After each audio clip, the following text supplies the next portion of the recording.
Twice in the last 3 years, the Giants have been crowned World Series champions, and they appear primed for another postseason visit. The Cubs, meanwhile, building from the ground up with exciting young talent.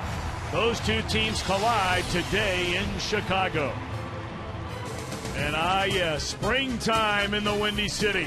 As advertised, we had snow here earlier this morning. And they are bundled up for the third game of this four-game series. The Giants in town to battle the Cubs. And hi again, everybody. Alongside the Hall of Famer Tim McCarver, I'm Tom Brenneman. Welcome to Baseball on Fox. Well, these Giants, they picked right up where they left off from last year. Clearly a franchise that is built around great pitching, and we get a look at one of those youngsters today in Madison Bumgarner. One of the great matchups in the young season with Madison Bumgarner, who has already won 38 regular season games for the Giants. He's not even 24 years old. In fact, he's won World Series games. He won one back in 2010, one last year against the Tigers. The only other pitcher in the history of baseball to win World Series games in two different World Series before the age of 24, Babe Ruth. Not bad. I think we've heard of that guy before. Yes. Meanwhile, for the Cubs, they remember the Bambino. This is a franchise, Timmy, that clearly is trying to get this thing turned around. And one guy they appear to be able to count on is getting the ball for them today in Jeff Samardzija. A guy who was in the bullpen only 2 years ago. Last year he developed as a starter, and this guy's one of the real horses in the National League, Jeff Samardzija. Looking forward to seeing this matchup today. We hope you are as well. The hitters say don't forget about us. Both teams carrying big lumber. The Giants and the Cubs next. You're watching Baseball on Fox.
Snow earlier this morning, nothing that accumulated. But Timmy, you were here. We looked outside the television truck just outside of Wrigley Field and couldn't believe our eyes. And I would imagine Jeff Samardzija, who grew up in nearby Northwest Indiana, says ho hum, no big deal. He's ready to don the pads as he did for Notre Dame as a wide receiver. And I mean a good one, not just a so-so player, but he's taken that same football mentality as a pitcher in the starting rotation for the Cubs this year. Let's take a look at the lineup that he'll be facing for the Giants. Brought to you by Taco Bell. Sometimes you gotta live Moss. Gregor Blanco will lead off in left. Marcos Scutero at second. Pablo Sandoval down at third. Cleanup hitter Buster Posey. Hunter Pence in right. Brandon Belt at first. A latter third of Andres Torres playing in place of Angel Pagan, who's bothered with a tender wrist. Brandon Crawford at short. Madison Bumgarner trying to go to 3-0 on the mound. But it'll be a tall order against this talented right-hander Jeff Samardzija. You see the numbers. Punched out 13 in his last start in a little better than 5 innings against Atlanta. They figure his upside as high as it gets. Off that brilliant outing, that was last Sunday. You think about that outing. He recorded 17 outs against Atlanta, and 13 of them were strikeouts. No Cub pitcher has ever done that, struck out that many in less than 6 innings. Jeff Samardzija, 2-seam fastball, 4-seam fastball, that's his hardest one. And his put-away pitch with 2 strikes, the split-finger fastball. Let's take a look at the defense behind him for the Cubs, brought to you by Scott's, the official lawn care company of Major League Baseball. Dave Chappelle, the youngster, getting the nod in center, flanked by Alfonso Soriano and Scott Hairston. Lillibridge and Castro on the left side. Alberto Gonzalez for the injured Darwin Barney at second. And Anthony Rizzo at first. A battery of Samardzija and Wellington Castillo. Our opening pitch brought to you by Budweiser, the official beer of Major League Baseball. Great times are waiting. Grab some Buds. Well, this cold weather certainly has kept many at home rather than inside of Wrigley Field on the corner of Clark and Addison. First pitch up and away to Gregor Blanco, and we're underway. Blanco's been sharing time out in left field for the Giants, as he will do throughout the year with Andres Torres. A ball and a strike. Andres Torres in the game today because Angel Pagan a little banged up on the final play of the game yesterday when Starlin Castro hit the double to center field, driving in the winning run as the Cubs won 4-3.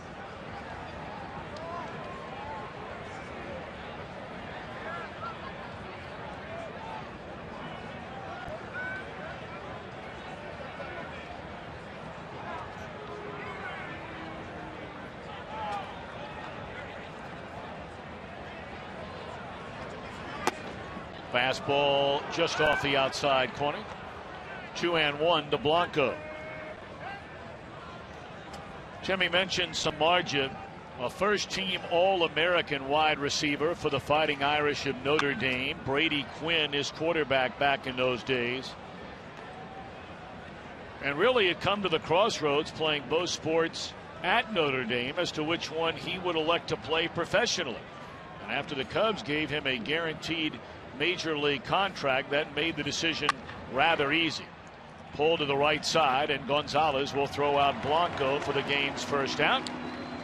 Only 2 active managers, Jim Leyland and Dusty Baker, have won more games than Bruce Bochy, but of course he is the only one that can say in 2 of the last 3 years he's come away as a world champion. That was his second and third time in the World Series. He was also the manager of the San Diego Padres back in 1998 when they were swept by the Yankees. His 19th year as a major league manager, and I mean one of the best around. Marcos Scutero, a big reason why the Giants went through a truly extraordinary postseason. When you go back and you look at it, Timmy, you had a chance to see the LCS in the World Series. Even Bruce Bochy was saying today before the game, you go back to the series win over Cincinnati when they were down 2-0 going to Great American Ballpark, where that Reds team had not lost 3 in a row all year.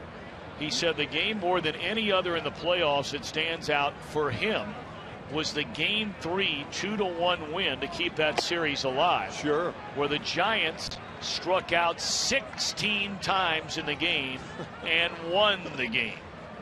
Remarkable.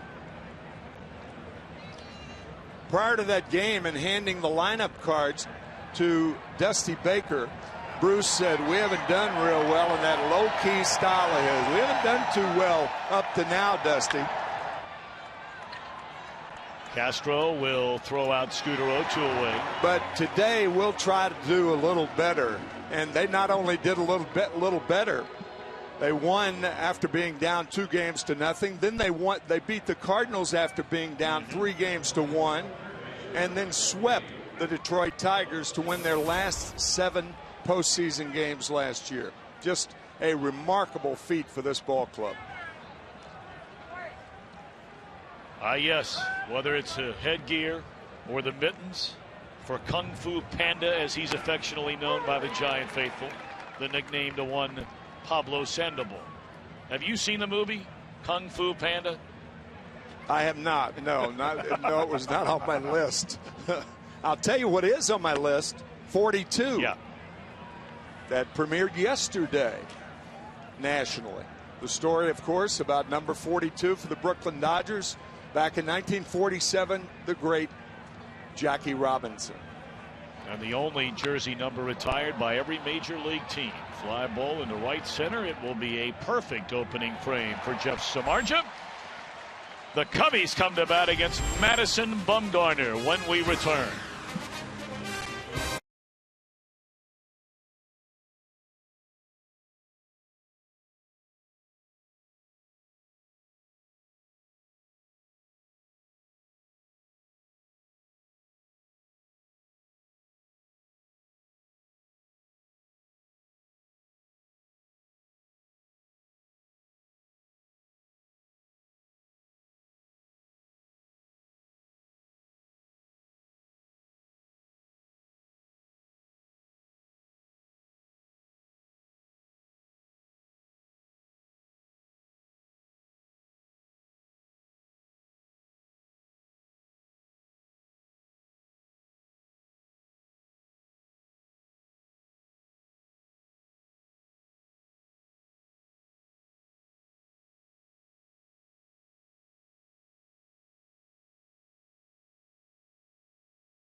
Lineup brought to you by Taco Bell. Sometimes you gotta live Moss under manager Dale Swain, Dave Chappelle, Starlin Castro, Anthony Rizzo, Alfonso Soriano, Scott Hairston, and Wellington Castillo swinging a hot bat to begin this year doing the catching.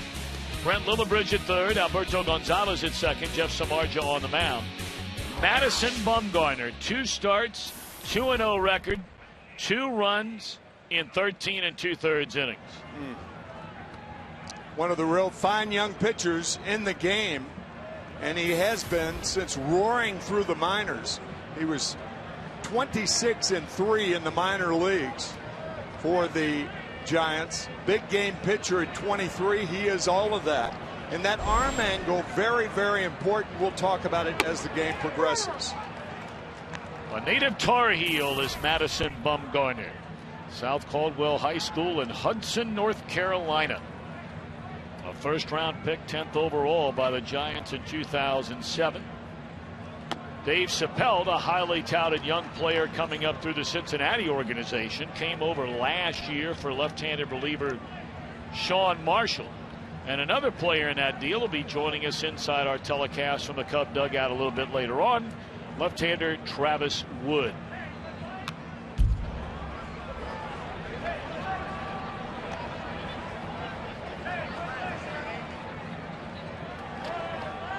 Seems like Bumgarner could have been a football player just like Jeff Lamar. fix a margin. Yeah, right.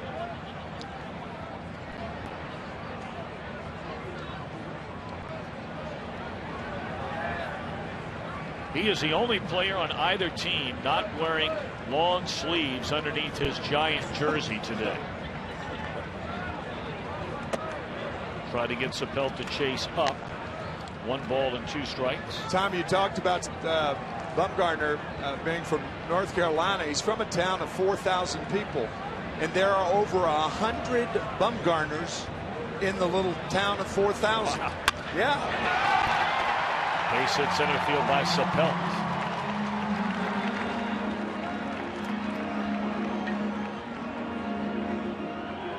At 1-2 count, trying to finish off Sapelt. A little too much of the plate, and Sapelt delivers. Leadoff runner on for the Cubs. Giants took the lead in the top of the 9th inning here yesterday.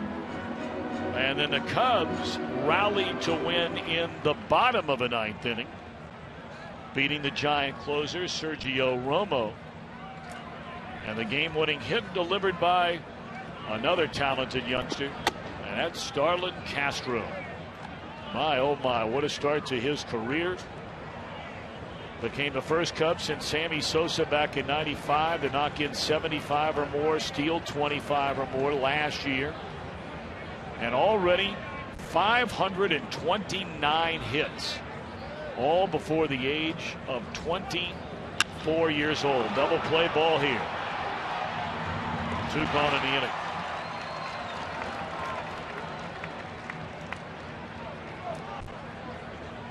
Now we understand the Giants made another change in their lineup. Blanco was scheduled to play left field all along today, and we told you that Angel Pagan bothered by a tender right wrist. So Andres Torres took his spot in the lineup, but they have flip-flopped those two from where they were originally penciled in defensively. There aren't too many left fielders in the games today that can switch to center field. But after Blanco's defensive World Series last year, it's easy to see Bruce Bochy's thinking. He was a defensive highlight reel for the Giants against Detroit last year. 2 down, and here's Anthony Rizzo. 0-1 pitch popped up and playable for the shortstop Crawford, and that's all in the Chicago opening inning. Buster Posey, the reigning National League's most valuable player, will begin things in the Giants' second of a scoreless game.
Go further.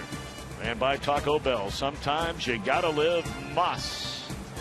Back with Tim McCarver, our producer Jeff Cowan, our director Jim Lynch, and our entire crew. Tom Brenneman, glad to have you with us. And looky here, the sun is shining in Chicago. I don't believe it. Crowd facetiously cheering the appearance of the sunshine on what has been a frigid and what is a very chilly early afternoon. Buster Posey slow to get started. You know that'll change. Still looking for his first home run in this young season. Has 4 runs batted in.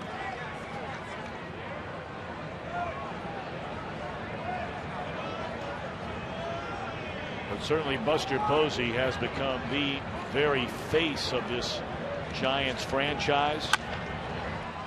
Jam shot roller at Gonzalez. 4 in a row retired by Samardzija, which leads us to our Ford Go Further keys to the game. We talked about it in the opening. One of the great matchups in the young season, and starting pitching, certainly the story today was Samardzija and Bumgarner.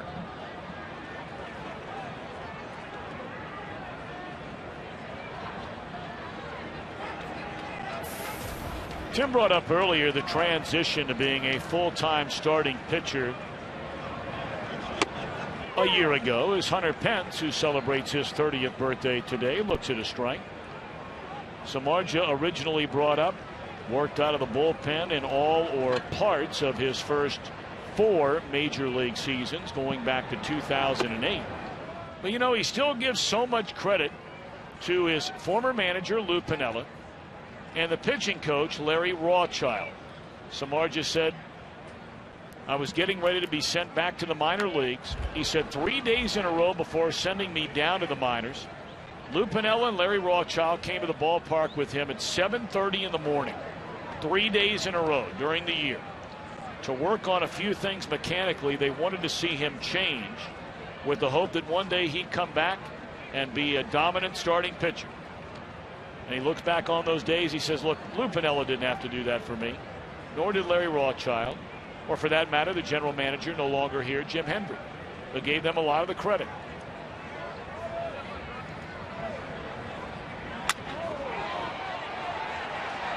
That soft liner will fall in a base hit. Fastball inside from Samardzija, and Hunter Pence with the first Giant hit of the afternoon. Jammed on the pitch.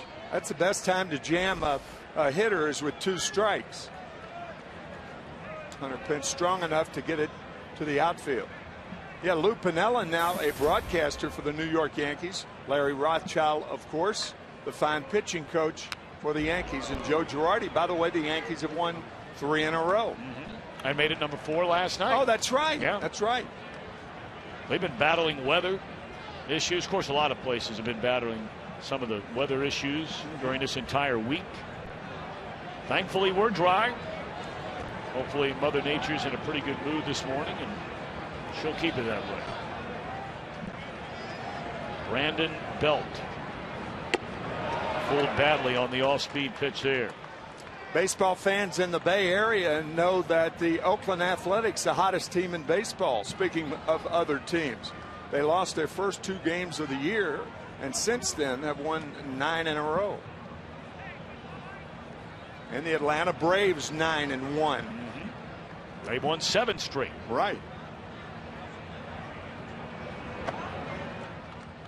Of course, that Oakland Athletics team across the bay from San Francisco on the final day of the season last year won the American League West. Bob Melvin has done an outstanding job as the A's manager. Splendid.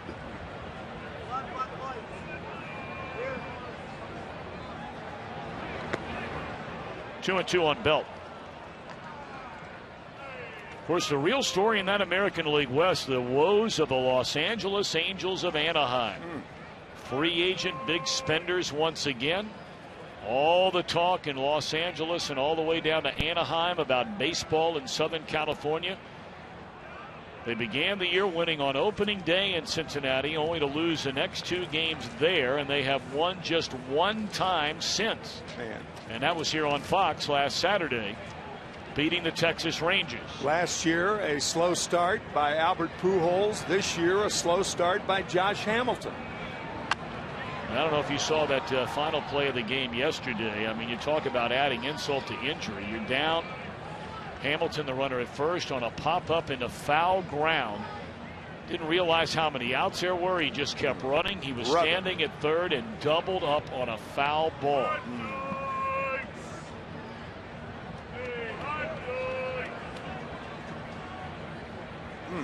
2-2 on Belt. Runner at first, 1 out. In the air. Alfonso Soriano waves off Sapelt. 2 away here in the Giants' second. Time for the Ace Helpful Hardware Player Profile. Brought to you by Ace, the helpful place. Jeff Samardzija. Talk about piling up the strikeouts. In 2 starts, has 22 of them so far. Of course, that's right on schedule for him, going back to when he became a starter last year. We brought up the 13 strikeouts in just 5 2/3, most ever by a Cub pitcher. Tim told you earlier, in less than 6 full innings of work. And he lost the game. Yeah. Obviously through no fault of his. Can't control that, how many runs a team scores for you. Not unless you're Clayton Kershaw, as he did his first outing, pitched a shutout and a home run in the 8th inning. To beat the Giants. Yeah. Swung on and fouled out of play by Torres. Runner on the move there. That's the only time the Giants have been shut out this year. And they've thrown 3 of their own.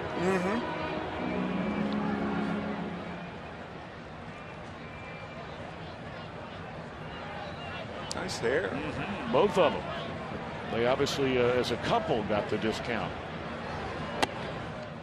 2-1 to Torres. Have you and Joe Buck ever thought about going down that road right there? You know, you guys have been together so long, for crying out loud. A little orange hair, summertime look. No? We talked about highlighting our hair several times. Yeah. We could all use a little work there. There we go. Now I could see Mike Krukow and Dwayne Kuiper going that route. Mike and Kruk. We saw them in Bruce Bochy's office earlier. Nah, I don't know. Oh, they're fun guys. They really are. They really are. Part of a great Giant broadcast team. Dave Fleming, John Miller, also part of that group. And our friends at Cubs here, we saw Pat Hughes and Keith Moreland earlier today.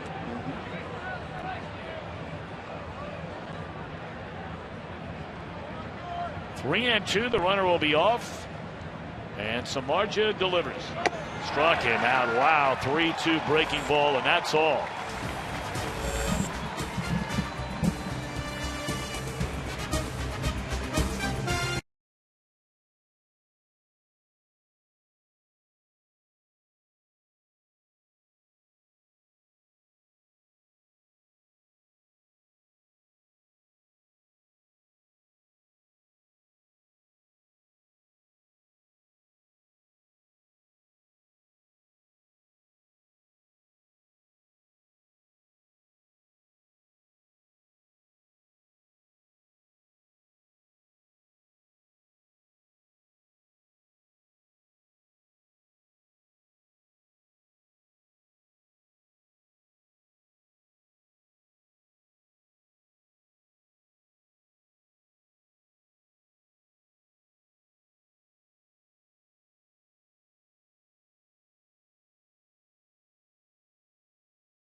Budweiser, the official beer of Major League Baseball. Great times are waiting. Grab some buds.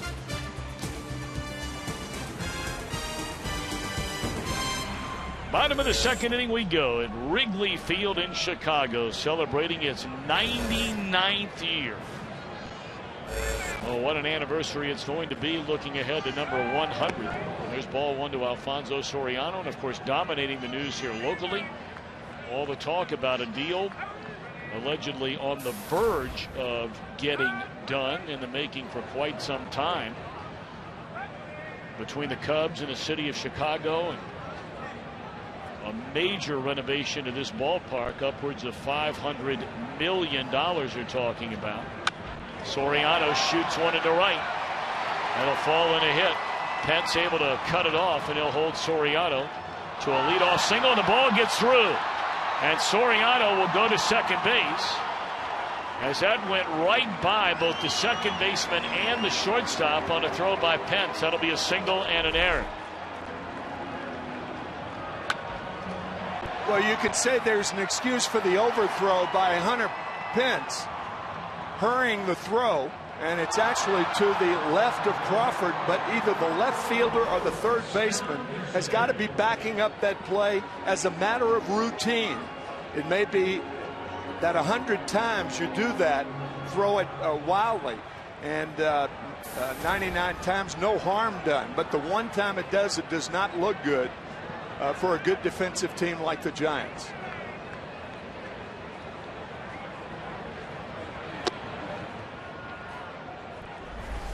Baseball's a routine play. This ball hit down the right field line, and you can understand Hunter Pence in his haste to make a good throw to second, an errant throw, and Crawford can't get to it, but either Sandoval or the left fielder Andres Torres has got to be backing up that play. So now Scott Hairston swings and fouls it over the screen. A ball and a strike on Hairston, who grew up in Chicago, went to Naperville North High School, used to come to games as a young man here at Wrigley. Of course, his father, Jerry Hairston, played in the big leagues. His grandfather played in the big leagues. He had a brother, Jerry Hairston Jr., played in the big leagues a long time. And Hairston is wearing the number of one of the guys he used to come here and watch, the great Sammy Sosa. Swinging a foul tip into the mid of Posey, and it's 1-2.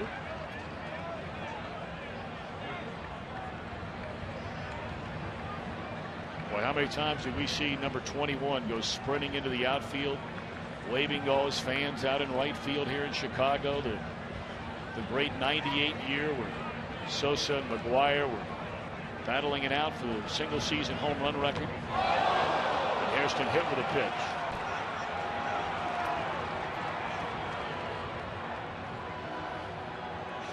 Well, the defense behind Bumgarner, brought to you by Scott's, the official lawn care company of Major League Baseball. We told you about the flip-flop, Torres and Blanco. Pence out and right. Regular group along the infield. Bumgarner and Posey in the battery.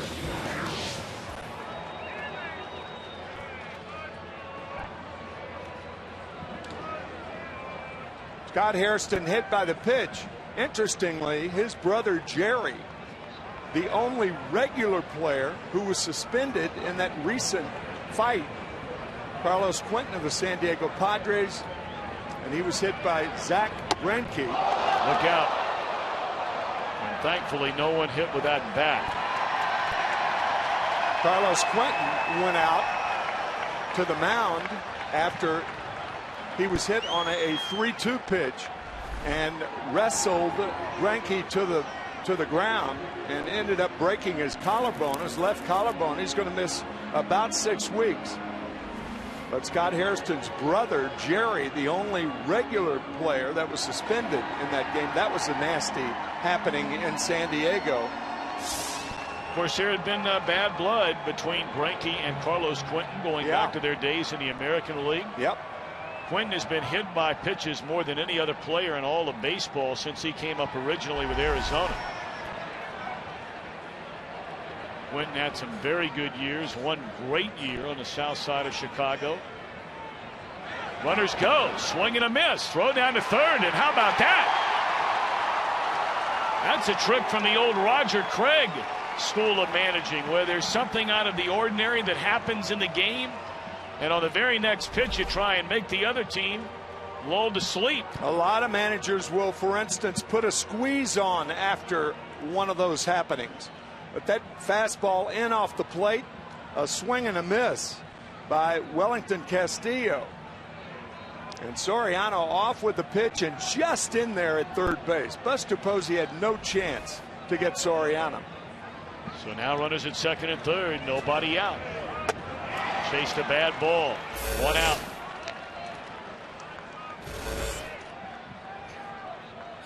Let's go back to Thursday night out in San Diego. Greinke hits Quentin. Looked like Greinke said something as Quentin started to come out, leading to the broken collarbone. Apparently Matt Kemp was looking for Quentin afterwards. I don't care who you are, you better be careful if you're looking for Carlos Quentin. And Don Mattingly saying Quentin shouldn't play a game until Greinke throws another pitch. And you might take that line of thinking until you read about what Paul Konerko had to say. Paul Konerko, an ex-teammate of Carlos Quentin, and the White Sox playing in a game last night. And you know, when Paul Konerko makes a comment, that's somebody that you pay attention to. Yes. He's a guy that is as respected as anybody in the game, the captain of the South Side White Sox here in Chicago. He's been a great player for a long time and captain of the White Sox. And here were the comments he made.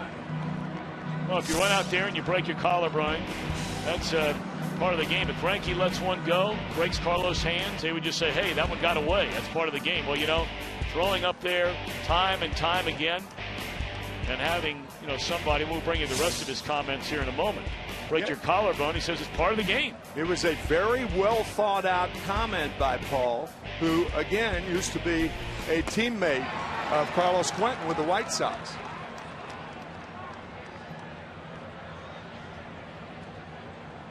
Well, the Cubs have been brutal the early part of this season, batting with runners in scoring position, just 162. They were worst in this category in all of baseball last year. And here a strikeout. And now Brent Lillibridge, another former teammate of Carlos Quentin's, in a 1-2 hole. This is a good move by Bruce Bochy. You're pulling your infield in about halfway because there's one out. You take a chance with one out, not with no outs. With no outs, the infield was back. With one out and Lillibridge only 1 for 21 on the year, you take advantage of that also. Sandoval, Crawford, Scudero, Belt all drawn in. One now the 2-2 struck him out. 2 away in the inning. We check in with our good friend Matt Vasgersian at the MLB Network studios for a game break. Tommy, the 9-1 Braves underway in D.C. Steven Strasburg coming off a clunker last time around, off to a good start this afternoon. He strikes out the Major League's home run leader. Hey, Tim Hudson off to a good start himself. He gets Bryce Harper early. Nats and Braves scoreless in the second. We'll keep you posted out in D.C. For now, back to Tom and Tim. Great matchup there. The Braves and the Nationals. Hudson v. Strasburg. Now the infield backs up with 2 away, and the number 8 hole hitter up there, Alberto Gonzalez, ball 1.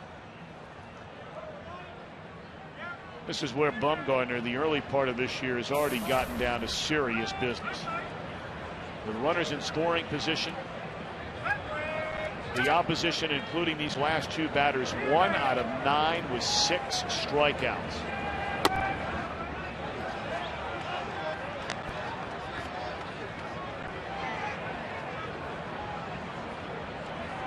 Soriano began the inning with a single, went to second on an error, and now on a 2-0 count they're going to intentionally walk Gonzalez and take their chances with Samardzija.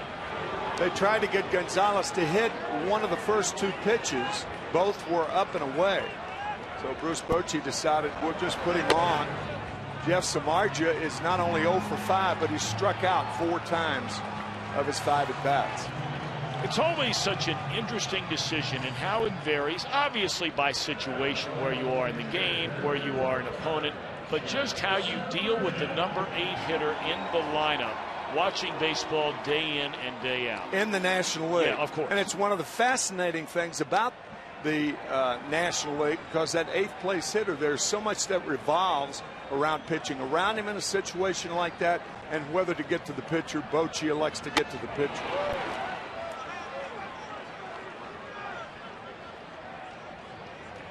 Soriano was standing there with nobody out. Hairston was standing there with nobody out. And after strikeouts against Castillo and Lillibridge, Bumgarner intentionally passes Gonzalez, and ahead of the pitcher 0-1.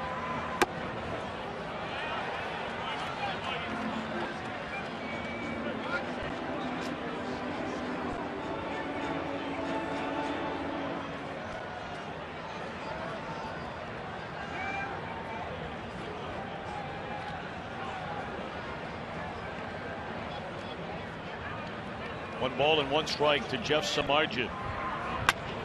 Slow roll to short. Crawford will throw out the pitcher, and that's all. Cubs leave them loaded and miss a big scoring chance. We're back after a word from your local Fox station.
Three great matchups. Miguel Cabrera and the Tigers take on Mike Trout and the Angels. Some will see the Twins come to the south side to battle the White Sox. Others see the Nationals and the Mets.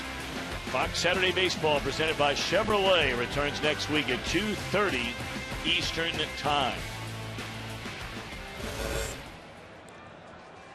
Oh yes, she looked to the sky and lo and behold the sunshine.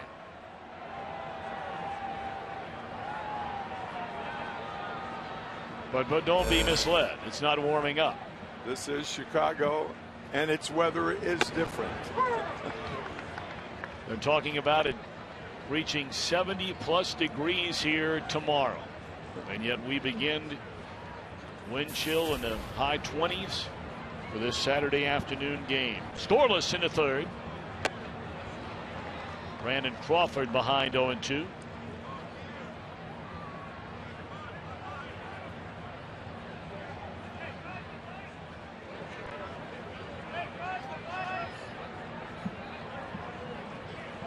One hit so far for the Giants, one strikeout for Samardzija. He's not walked about it. Talked about that being his put-away pitch earlier in the game. That's that splitter. It's one of the best and hardest thrown in the National League.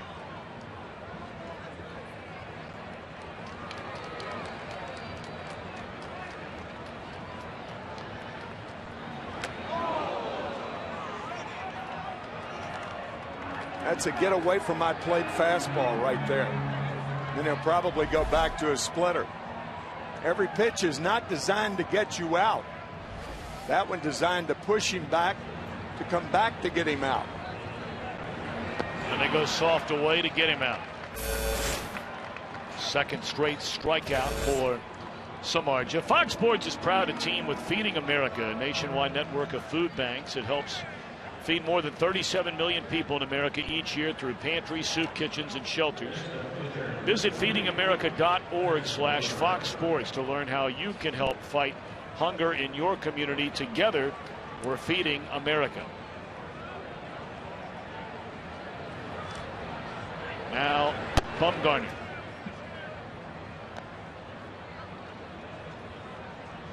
One for three as a batter with a run batted in so far this year.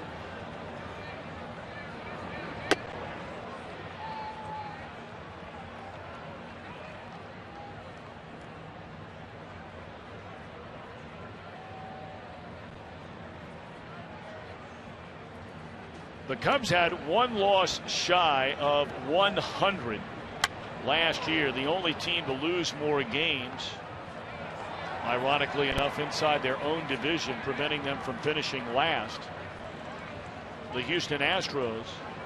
But Samardzija, his first season as a starter in the big leagues, tied for the team lead with 9 wins. Showed you he averaged more than 9 strikeouts per 9 innings. And 17 of his starts defined as quality starts, 6 or more innings, 3 runs or less. Well, if a Cub pitcher gets anywhere near the 500 mark, that would be considered a good year, because this team is just simply not going to score enough runs for a pitcher to have a decent year well over 500. They appeal and no. Case in point, yesterday they got an outstanding start yesterday. In fact, I'm not sure you can pitch any better than Villanueva did yesterday, and yet a no decision on a game he should have won. They had to win it in the bottom of the 9th inning.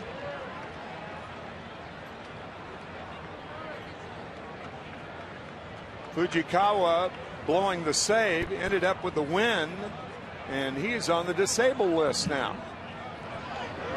After yesterday's game, right forearm tenderness, and then inexplicably Samardzija walks the opposing pitcher. Timmy, I want to ask you, you were a catcher for spanning 4 decades in the major leagues. When you have a pitcher up there with 1 out and nobody on in the 3rd inning, and you throw 2-2 breaking ball and 3-2 breaking ball. I was thinking the same thing. 3-2 slider. If you miss with a fastball, that's one thing.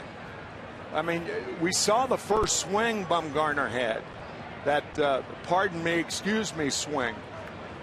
But if you can't make the, Samardzija's only in his 2nd year as a starter, but something like that, you just can't, you can't do that.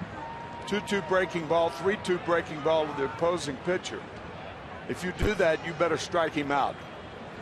Can't be out of the strike zone. And you brought many young pitchers along in your career, and I would imagine that's something you have seen a time or two, and you try to make those young pitchers understand the next time, hey, look, a little different here. And you know what? Older pitchers brought me along also and taught me things like that.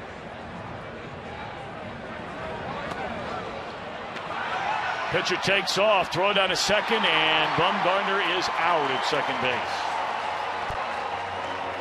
Pitch had got away from Samardzija, and Castillo at least able to knock it down, if nothing else, with his glove. That was a good play by Castillo. Ball way outside, hitting the heel of his glove, recovering in time to get Madison Bumgarner.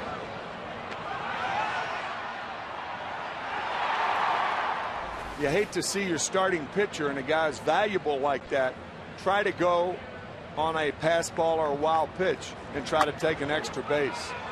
Blanco brings it with him, and unable to handle it in a hurry was Rizzo. I'm not sure if he fields it cleanly. He gets Blanco anyway. That's a bunt hit for the Giants center fielder. Something that Blanco couldn't do with the pitcher on at first base. But he does it after Castillo made the play, and a good play at second base. Well, they gave Rizzo an error on that play. I'm not sure if he fields that ball cleanly. Did they get the runner? Been close. I agree with that. No, I think it's a base hit. Anthony looking up prematurely, and Samardzija with that little leap, that low hurdle leap around Rizzo, avoiding what could have been an injury. So now the Giants with Blanco at first, 2 outs, scoreless game, and here's Scudero. Time called by the runner after that headlong slide into first base. Generally speaking, in baseball, you don't bunt with 2 strikes or with 2 outs and nobody on unless you're going to try to steal the bag. Then you could turn a single into a double. So if Blanco tries to run here, the bunt was successful. Otherwise, you don't want to play station to station by bunting with 2 outs in an inning. Samardzija thinking along those same lines. Scudero bounced out to the shortstop Castro his first time up. His first 7 games, Scudero, one of the postseason heroes, NLCS MVP, had just 3 hits in the first week. And now all of a sudden 7 hits in his last 4 games.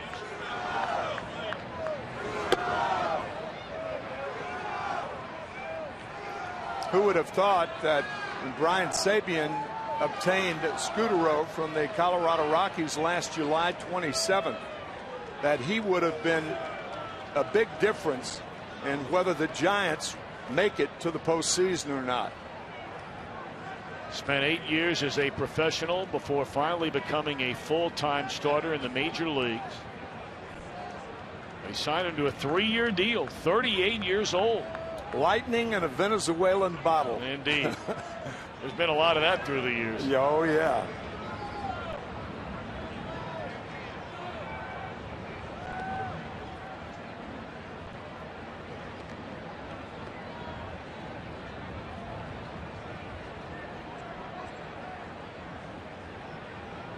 Scudero playing for 6 big league franchises, countless stints in his homeland of Venezuela during the winter leagues. Good breaking ball in there, strike.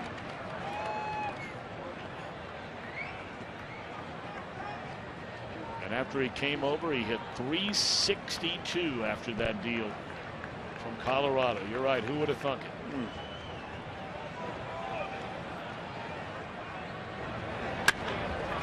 That one will sneak into center field, a hit. And throwing on the brakes after a hard turn is Blanco. So the Giants with 2-out singles, a bunt hit by Blanco. Scudero a single in the center, and here comes Sandoval.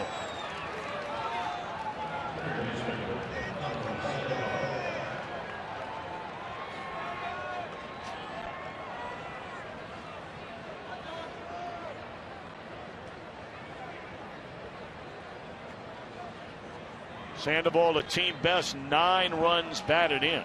6 of the 9 have come on base hits with runners in scoring position, where he's 5 out of 10.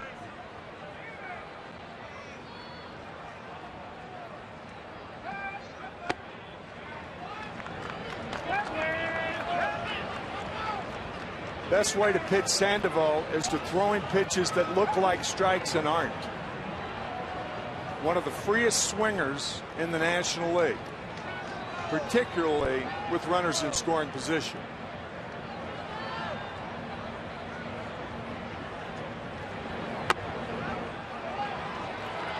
A lot of off-speed stuff here today from Samardzija. His last start, that fastball, he was throwing so hard that day against Atlanta. Not hitting, but pitching at 97 miles per hour pretty much through his almost 6 innings and 13 strikeouts. But a lot of that off-speed stuff here in the early going today. That's an example, though, of Sandoval. Even though he's in a hitter's count with 2-0 the count, He goes after a bad ball. You don't have to throw him a strike to get him out.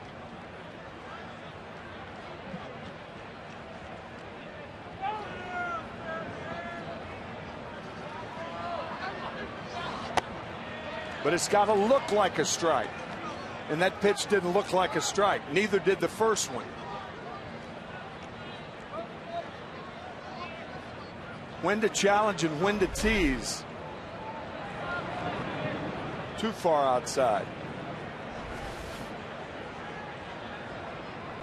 So now 3-1 with Posey in the on-deck circle.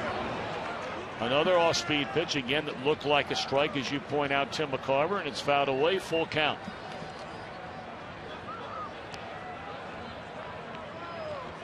Lights are turned on here at Wrigley Field. We're in the top of the third inning. The second Saturday of the 2013 Major League Baseball season. 25th pitch of the inning for Samardzija, who's only retired one batter in the inning. But there are two men out. The runners get started.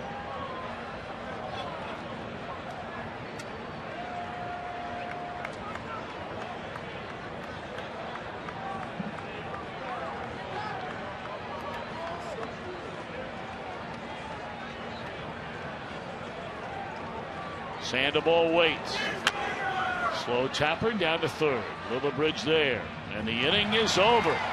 So perhaps the biggest play in the inning was the pitch that got away. Yeah. And they cut down the pitcher.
Just completed with a Giant stranding two. So now the bottom of the inning and the top of the order is Dave Chappelle. He led off the Chicago first inning with a single into center field and looks at a strike here in the third. Madison Bumgarner pitching out of second and third. Nobody out in the second inning, getting strikeouts of Castillo and Lillibridge, and then got the pitcher on a ground ball out with the bases loaded. We had a shot of Hunter Pitts with the glasses on top of his cap, and it's very difficult when the sun plays peekaboo with the outfielders whether to put the sunglasses on or whether to leave them on top of your cap. Blanco on top of your cap, and Torres doesn't have sunglasses. But it's tough. I've always wondered, and Blanco is not the only one, but I've always wondered about, either wearing them on the back of your hat like that, or when you're wearing them upside down on the top of your cap. I've never quite understood that either. I'm not even sure some guys just style when they do that. I'm not even sure it looks better than the other way. Sapelt gone swinging. That's 3 of them in the game from Madison Bumgarner. But it is tough when that sun is in and out and in and out. What to do with the glasses? But the reason I bring that up, at right field at Wrigley Field is as tough to play as right field at Candlestick Park in San Francisco used to be. There are a lot of adventures in right field through the years. Jose Cardinal told me that was the toughest right field he had ever played. 16-year veteran in the major leagues. Boy, old Candlestick Park. Oh, gosh. Nobody misses that place. Nobody. I guarantee you nobody in San Francisco misses that place. No, they just say that now for Jim Harbaugh and the Niners. Yeah, right. They did all right. 2-0 to Starlin Castro. He bounced into a ground ball double play his first time up. Of course, the 49ers are playing in Santa Clara now, right? Or next year? Another year, yeah. Another year? Yep. Building a new home there. But Candlestick is a tough place to play baseball. Football, not as bad, but baseball, whew. Well, correct me if I'm wrong. You were there that night, the night of the earthquake. I was there that night. Sure. October 17th, 1989 at 5:04 p.m. Terrifying. Swinging a foul ball back out of play on Castro. 2 balls and 2 strikes.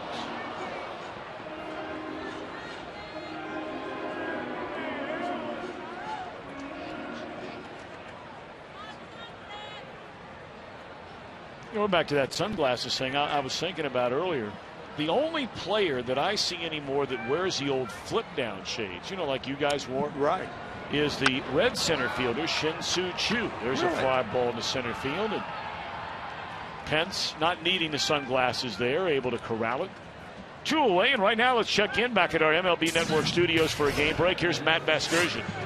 Hey, Tommy, just a few years ago, Evan Gattis was working as a handyman living in his truck. Fast forward to today, his 4th home run of the year already, first allowed by Steven Strasburg, and the Braves are on the board first in D.C. Great story. Tom and Tim, back to you guys. Sure is. They were writing about it frequently during spring training this year. How about that? Just goes to show you never know. And the home run off Strasburg, no less. One of the finest young pitchers in the game over the last 50 years. Gattis among all National League rookies. Already 4 home runs. Beat on a fastball is Rizzo. And this is in fair territory, and that's Sandoval. A perfect third for Bumgarner. We're scoreless in Chicago.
It's the official lawn care company of Major League Baseball, and by the U.S. Postal Service. Schedule your free package pickup today. Buster Posey to lead things off here in the Giants' fourth inning. Posey bounced out to second, his only time up today. We are scoreless at the end of 3. 2 hits for each team. Giants have left 3. The Cubs stranded 3 in the second inning.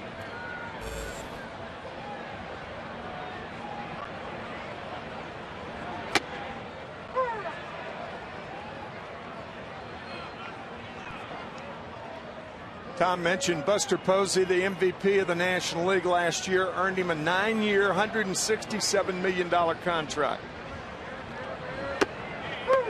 And more than anybody in baseball, certainly recently, there was less anger about his contract than I think anybody that signed a big contract in the last 10 years, because of the type person he is.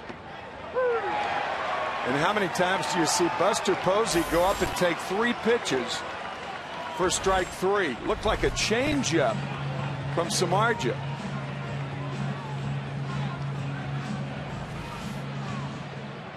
I don't know how you felt about that, Tom, but it seemed like people in the Bay Area, people nationally, more people said, you know what, he deserves it.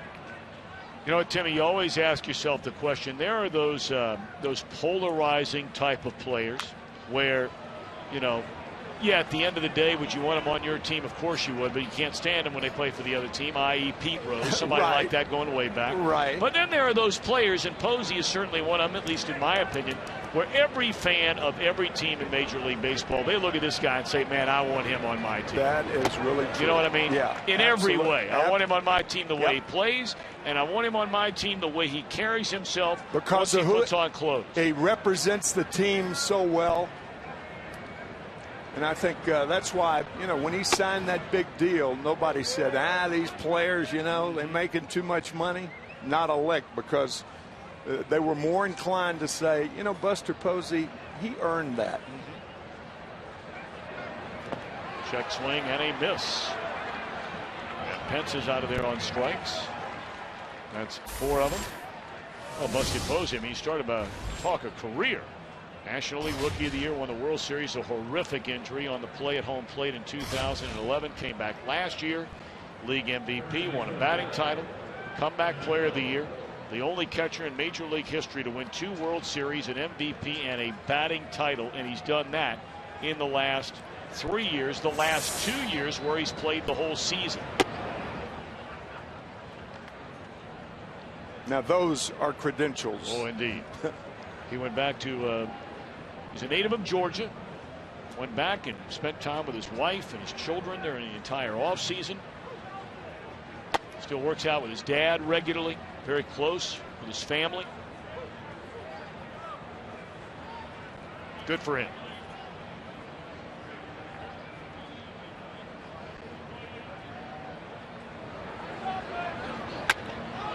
In the air, short right. And that's all. That's the most impressive inning of the afternoon for Jeff Samardzija. Scoreless after 3.5.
Presented by Chevrolet. We're at Wrigley Field in Chicago. No score as it comes back to the bottom half of the fourth inning. 4, 5, and 6 in their order against Madison Bumgarner. And Alfonso Soriano hooks it just foul up the third baseline. Soriano singled into right. Stole a base, wound up stranded at third, back to the second inning. I'm sure Sandoval glad he didn't touch that ball. If he touched it, it would have been in fair territory, and that would have been a double instead of just a foul ball. Well, he didn't miss it by much. No. Ball hit so hard.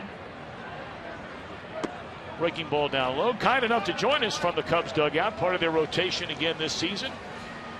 Just turned 26 years young. From Little Rock, Arkansas, Travis Wood. Travis, how are you? Doing good. How are y'all? Now, where's your jacket? You got the sweatshirt going, but where's the coat? Arkansas make you that tough? You don't need a coat in this kind of weather? We got like 3 heaters rolling down here, so it's pretty warm in the dugout. Very nice. Like being in a duck blind, isn't it? Absolutely. Well, you were talking, Timmy. You used to go down to his home turf in Arkansas. Yep, being from Memphis, only 120 miles away, used to duck hunt over in Arkansas all the time. And Travis does the same thing, he said. It's best in the state, best in the world, really. That's right. 1-2 to count on Alfonso Soriano. Hard hit ball in the left center. That'll be cut off by Torres, and that's a leadoff single for a second time today by Soriano. And well, Travis, you came over last year. You had some just unbelievable seasons coming up through the Reds organization, a team that originally drafted you in the second round a number of years ago, and you came over in the big trade for Sean Marshall. Do you feel like you finally have your feet on the ground here after one season with the Cubs? I do. I feel, very welcoming last year, and, I didn't know a whole lot of people, so it was a learning experience getting to know all the guys and coaches and, how they ran things over here. But this year, being the second year, I feel right at home and ready to get going. That first trade can be very emotional. Was that the case with you last year, Travis? No, just because I know I've had some buddies been traded, so I know it's just part of the game, and I saw who it was for, so that couldn't be a bad thing. Because Sean Marshall's a great pitcher, so right. Obviously they wanted me, and so I just tried to come over here last year and do all I could. Fortunately, I wasn't able to do what I thought I should have, but it's a new year, and we're going to get after it. Well, Travis, we were talking in between innings. Oftentimes the one-loss record of a starting pitcher, there's so many variables, how much offense, what's your defense. You throw 156 innings last year, you only give up 133 hits. And I know you felt like sometime your command wasn't as good as you would like it to be, but you're off to a very, very good start so far this year. Yeah, I've been fortunate enough to, carry over last year and had a good spring and worked on some stuff, and, been fortunate enough these last 2 starts to have pretty good solid outings and keep the team in it, and we end up winning the games. That ball is hit hard down the left field line, but it's foul. You look at this team, and obviously there aren't a lot of people that feel like it's significantly better than a year ago, but I tell you, at least through the first 2 weeks of the season, you can't ask for much better than you guys have done in your starting rotation. Yeah, our rotation has been outstanding. We got good guys with Jackson, Samardzija, Villanueva, Feldman, and myself. But, we're trying to do all we can, keep the team in it. And, we're going to end up putting up some runs because I do think the team is better than it was last year. Guys like Harrison that's up right now, and Soriano's always going to do his thing. Shearholtz has been amazing. So, I think our lineup is definitely more threatening this year than it was in the past. Travis, during the offseason, you have spent a number of off seasons. I shouldn't just say last year, but virtually every day during the winter down in Arkansas, you were working out with Cliff Lee. And what an outstanding pitcher he has been for a long, long time. What kinds of things have you learned from him working out during the offseason? He's got an outstanding work ethic. It doesn't matter what we have planned or what he has planned. He's always getting it in, even if, he calls me up and wants to go hunting. We'll drive 2 hours and go hunting. But that night, if we drive back, we're working out that night. And, that's something that he has taught me to, it doesn't matter what you do, you got to get your work in. Force out at second base, 1 out in the inning. So 1 out and 1 on for Wellington Castillo. We were talking a little while ago, Jeff Samardzija with the pitcher at the plate, threw him a 3-2 breaking ball, and I was asking Tim McCarver, who caught for the better part of 4 decades in the big leagues. When it comes from one pitcher to another pitcher, do you guys talk about specific things that you can learn from? Because your pitching styles are pretty similar. He might throw a little bit harder than you do, but both of you have a similar style. Well, you talk about a few things, and you know, you try to take what you think you need, and you know, try to bounce ideas off each other. But for the most part, it's just, you know, bouncing ideas off each other, and you know, filling each other out to figure out, you know, how you can gain something from it. Travis, through my experience, I found out that left-handed pitchers are so totally different from right-handers that rarely can they learn from each other. Do you find that to be the truth, or no? For me, no, just because, you know, Samardzija's a great pitcher, and, you know, all of them are, and you never know where you're going to get that piece of information, whether it's, you know, what he did in the situation or just maybe his mindset of what he went about, how he went about the situation. Throw over to first and sending the runner back. Travis, we want to thank you for taking the time to join us here today. I know we ask a lot to join us down at the dugout, so we say thank you very much, and we wish you all the best this season. Thank you, guys. Thanks, Travis. Travis Wood already off to a 1-0 start. 12 innings, he's allowed 8 hits and only 2 earned runs. League batting 182. I'll tell you, I saw Travis Wood come to the big leagues when he came up with the Reds, and I know that they had a mighty hard time trading that young man, but they got what they felt they needed, and it turned out to be a great deal for the Reds, and the Cubs still believe it's going to be a good deal for them.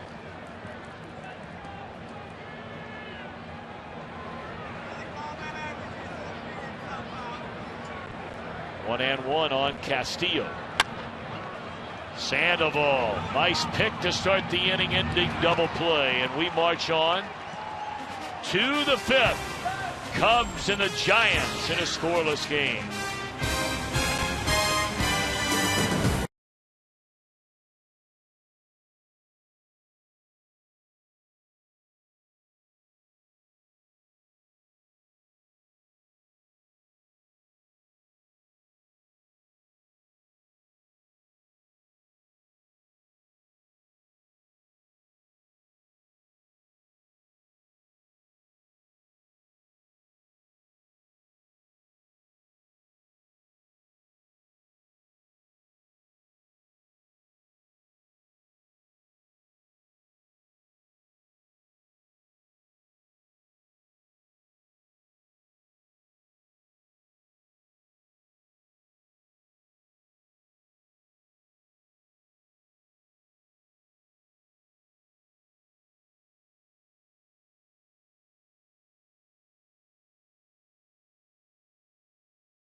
And 3 men left on base for the Giants. No runs, 3 hits, and 3 stranded by the Cubs.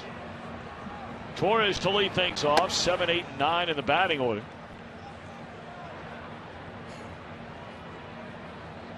Samardzija's not been a starter for very long. We talked about that already, but I got to tell you, in the handful of starts I've already seen him make, he has thrown more off-speed pitches in this game than I have seen him throw in any single game combined.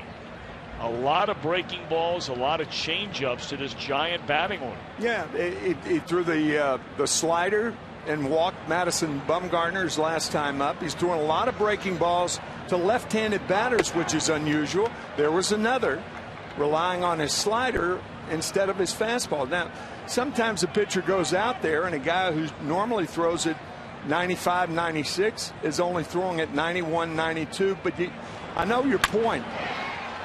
Shot into left field on a 1-2 pitch, and this will roll to the wall. And your point is you got to stay with your fastball. And I agree with that. You can't get away from your strength. Another slider right there, and Torres takes advantage of it with an extra base hit to left center field to lead off the 5th inning. So now the number 8 hitter will be Brandon Crawford. He struck out his first time up. 4th hit of the game for the Giants against Samardzija. Here's a situation where you're not looking to move the runner from second to third. You got the pitcher on deck. You're looking to drive him in yourself. Hear that a lot. A guy on second, nobody out. You try to move him to third. Not here. Well, this won't get the job done either way. You're not going to drive him in, and at least he won't even advance on a ground out.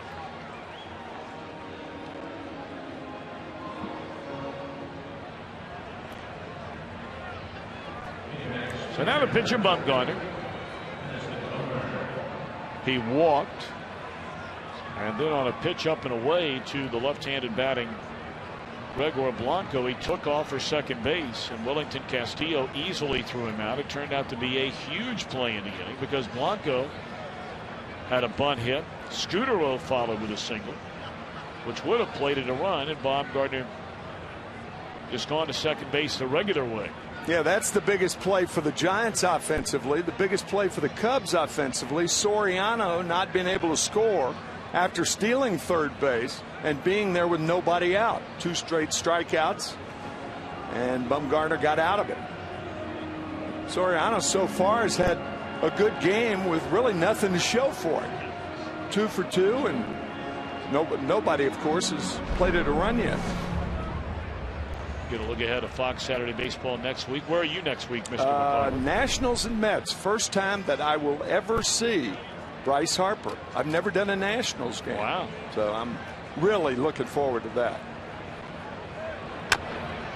Well, the Nationals are going to be on Fox. That would make it, what, 3 weeks in a row? They're on today, they're on next week, and then the following weekend they will be on against the Cincinnati Reds as they go to the nation's capital for a 4-game series. I've got a feeling you might be doing that game. I have a feeling I am as well.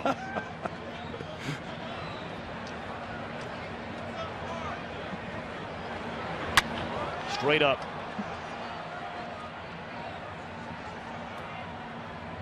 Two out. Today, you're watching baseball. But tonight, things heat up in Texas with NASCAR on Fox. Side-by-side racing, aggressive driving, late race drama. Yeah, in other words, just another Saturday night in Texas. It's NASCAR on Fox, live from Texas Motor Speedway. How about that? Friday night lights and Saturday night NASCAR. Tell you what, you better be an aggressive driver getting out of Wrigleyville after a normal day game. You better be ready to roll, brother, or you're going to be sitting for a while. I did that dog and pony show for 6 years trying to get out of this neighborhood. You better be ready.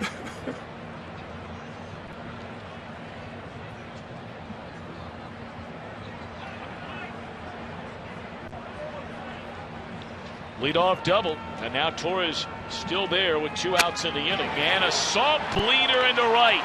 They're going to wave the runner around, and here comes a throw. Not going to be in time. Throw to second. And the tag made by Castro to win the inning. We're going to look at that again next inning, before the next inning, but that's got to be the shortest cutoff man in the history of the game. He almost handed it to him.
by Lowe's. Lowe's never stop improving. Tommy, you and I were talking about it between innings. That was not a good base running play by Gregor Blanco. You might say, well, you're exchanging an out for a run. But the fact of the matter is Torres on at second base. He can run. He scores easily. But watch this cutoff. It's almost in the outfield. As we were kidding, going to break, he almost handed the ball to him instead of throwing it to him. That's like a screen pass in football there. Yeah, right. Good. And it feels like the Bears should be playing the Niners today.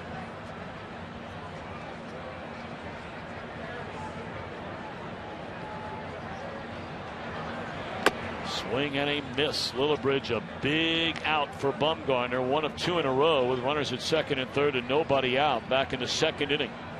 He fanned Castillo, did the same thing to Lillibridge. Of course, this giant pitching staff, spectacular again last year, under the guidance of a guy who really did it all in the major leagues on the mound, and that's Dave Righetti. As a starter, so good with the Yankees. Once threw a no-hitter on the 4th of July. And of course, as a reliever, became an outstanding closer. And has worked with this entire group since they came to the big leagues. In the air to left center field, and Dave Righetti kind enough to join us, and one would assume the voice of a starter, the voice of a reliever, certainly has to help a pitching coach talk to anybody on his staff, right? I hope so. I like to think I have some knowledge there, and playing with guys like Tommy John and Gaylord Perry and Louis Tiant, people like that, Jim Cott, of course, and you know, if you don't learn something from those guys, you know, you didn't do your job as a ball player. David, you look at your pitching staff, and quickly you got to feel very good, at least health-wise, where you are and where potentially you could be yet again this year. Without a doubt. You hear health all the time, but it's true. And pitchers these days, it seems like guys are going down like flies. So, yeah, when you're healthy, you knock on wood, you appreciate it, and you take advantage of it by, you know, the guys doing something with it when they're healthy. David, thanks for the time. All the best of luck. I appreciate it, fellas. Thank you. You're welcome. Okay. You've known Dave Righetti a long time, Tim McCarver. Check swing, and that is a fair ball. And Bumgarner will tag out Gonzalez. 2 away. Or he just ate Gonzalez up with that cutting fastball in on the hands.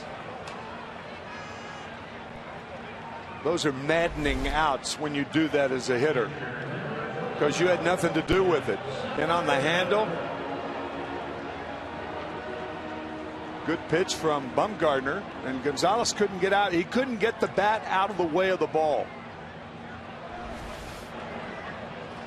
But Dave Righetti, to me, because he was such a successful starter, such a successful closer, you think of the adaptability in talking to the Giant pitchers. He could talk to the starters with respect. He could talk to the guys in the bullpen with respect.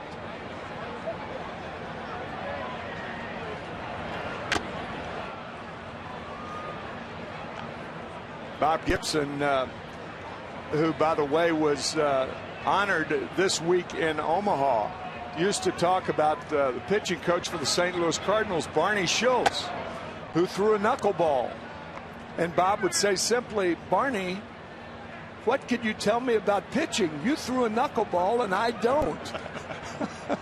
That's a legitimate point. Yeah, but it is. It is. But Dave Righetti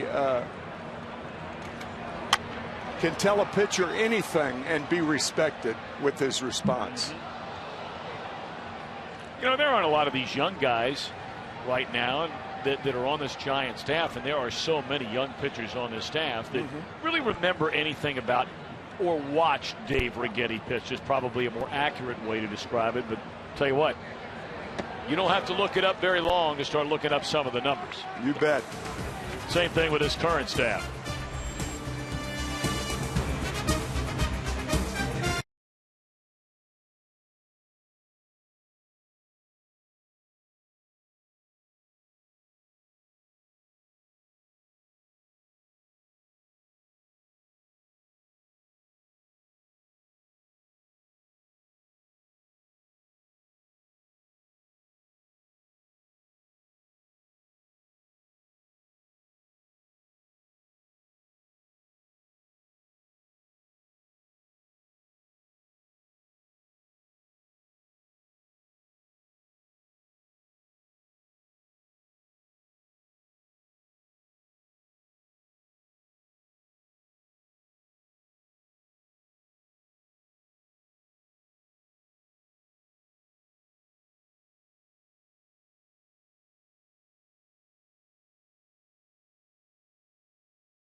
Chevrolet, find new roads. And sponsored by Geico, 15 minutes could save you 15% or more on car insurance.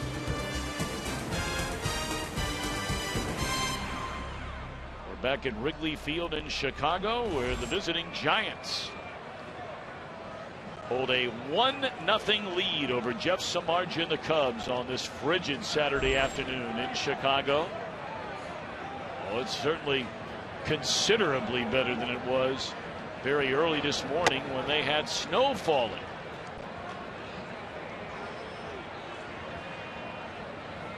Two, 3, and 4 in the order. Scutaro, Sandoval, Posey.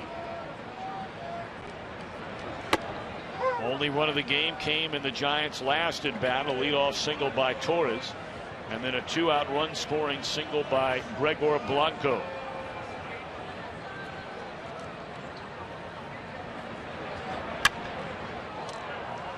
One and 2 on Scutaro.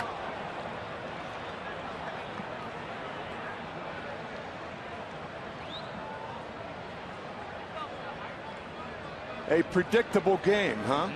Two of the finest starters in the National League, giving up 1 run through 5 innings. It's interesting where you have the younger man, and the younger man by nearly 3 full years, who has far more experience than the man he opposes, Samardzija, in just his second year as a starter.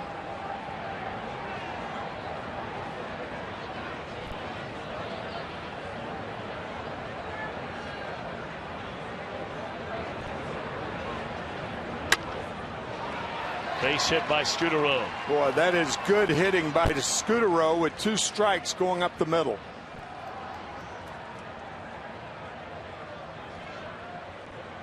Scutaro, one of the few as dangerous hitters with 2 strikes, shortening that swing, popping it back through the middle on the splitter.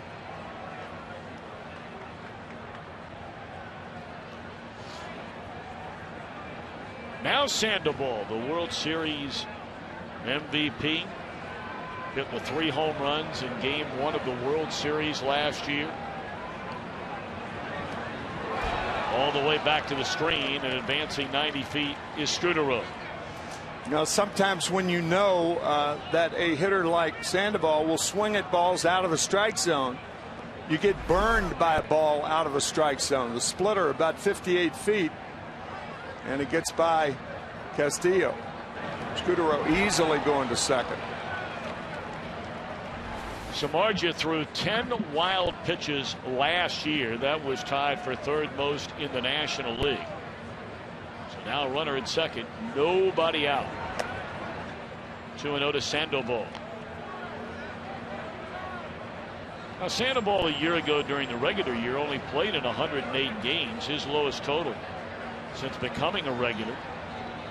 Had hamstring issues. They finally had to go in another time and have surgery on his hamate bone. He bangs this one into center, and this will plate the 2nd run of the afternoon for the Giants.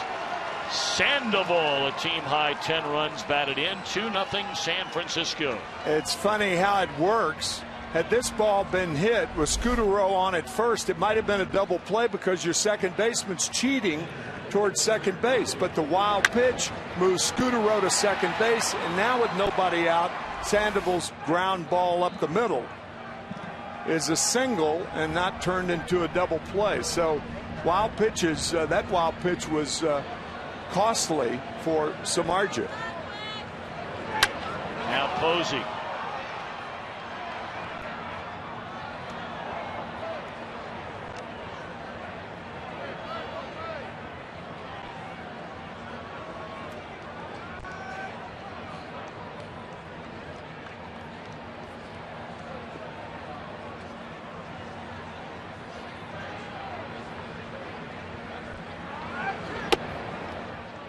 One and one. Posey at the plate and behind the plate a moment ago took one off the mask. Ooh, you okay, Buster? Sure. Vic Carapaza, the home plate umpire, kind enough to wear a microphone for us and checking in As umpires and catchers, you guys will do for one another, keeping an eye out for each other behind the plate. Yeah, a lot of people think that those foul tips that hit the masks are that they don't hurt, but with what they're finding out about concussions nowadays, there's a revision of that.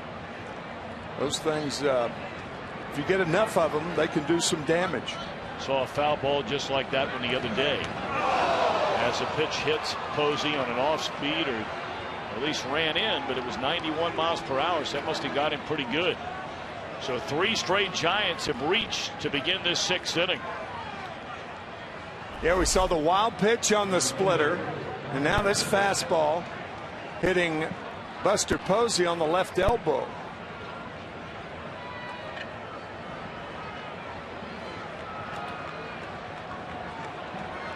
Buster appears to be all right. You take it, so many foul tips back there, you don't feel like being hit with a bat in your hand is kind of doubly tough. So now 2 on, nobody out, a run home, and activity as bodies begin to stir down in the Chicago Cubs bullpen.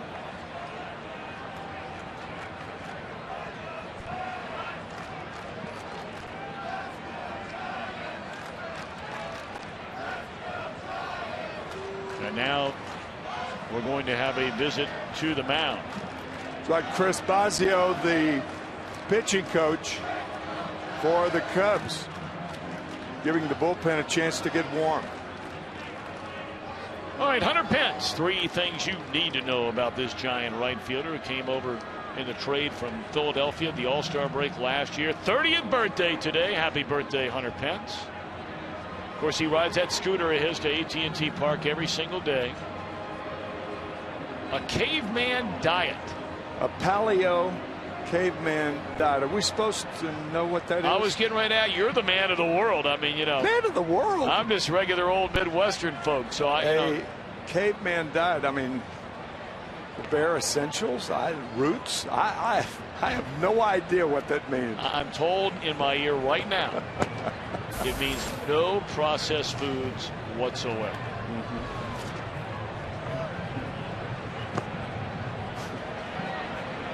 The right-hander Bowden getting loose in the Cub bullpen.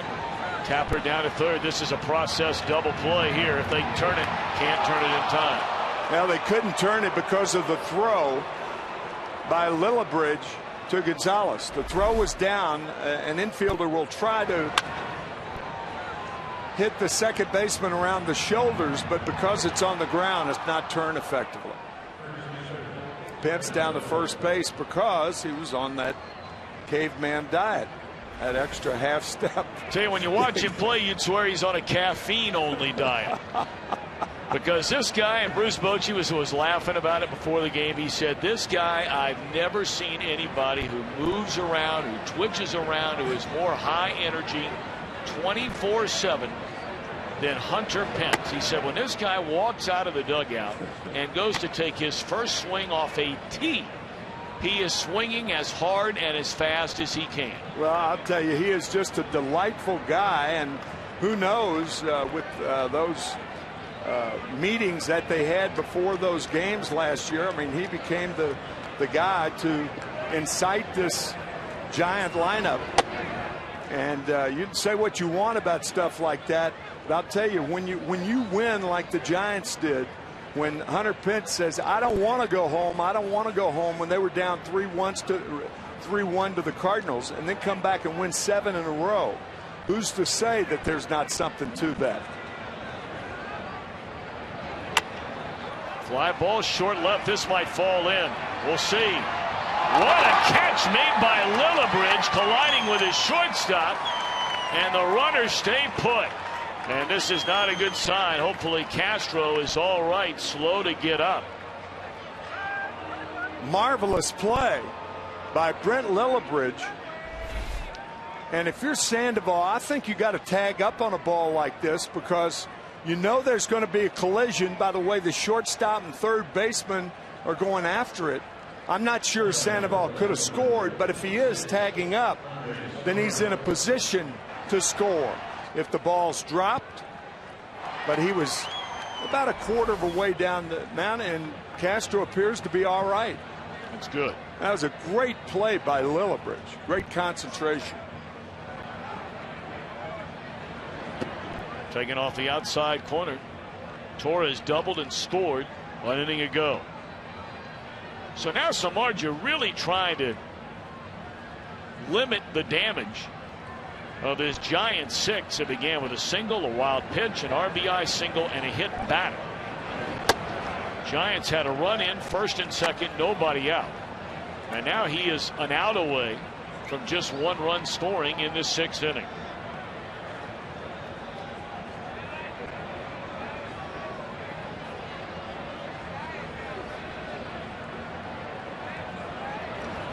And that's another sign you look for from young pitchers. Jimmy, you tell me, it seems like one of the biggest problems a young pitcher will have in overcoming is the big inning. You know, things start to roll and they just fall off a cliff very early in their career, and as they get a little older, a little more savvy, a little more polished, that 4 or 5 run inning turns into a 1 run inning. In 1962, Roger Craig, the ex-manager of the Giants, by the way, lost 24 games for the first year New York Mets that lost 120 on the year. And I remember Kenny Boyer, the captain of the Cardinals, saying when Craig went to the Cardinals during their World Championship year in 1964, someone asked him about Roger Craig, and he said he stays away from the big inning, and that's, to me, the sign of a good pitcher. It was the first time I ever heard that. But you're right. The guy who can stay away from the big inning is a guy who keeps his team in the game.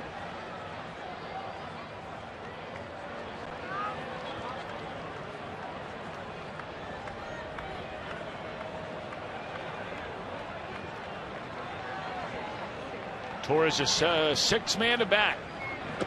And there's strike 3 called on the inside corner. So Samardzija survives. After 5.5, Giants leading 2-0.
Price started the season with a pair of losses, and even despite this David Ross home run, looks to be back to his Cy Young form this afternoon.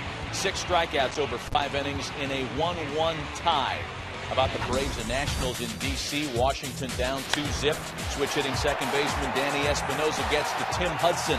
Evan Gattis homered earlier for Atlanta as the Braves try to improve to a Major League best 10-1. Back to Tom and Tim at Wrigley. Looks like a beautiful day there in the nation's capital. Bright sunshine. Here, certainly a few degrees off that. But we're in the bottom of the 6th inning. 2-0, the Giants in front. Madison Bumgarner to face the top of the order. Bumgarner allowed 4 base runners the first 2 innings. He has allowed 1 base runner the last 3.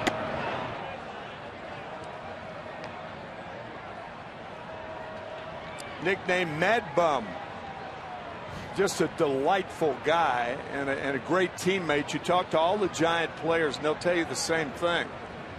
We talked about his small town upbringing earlier. Can fix anything. Can he fix the weather? Yeah, no. All right.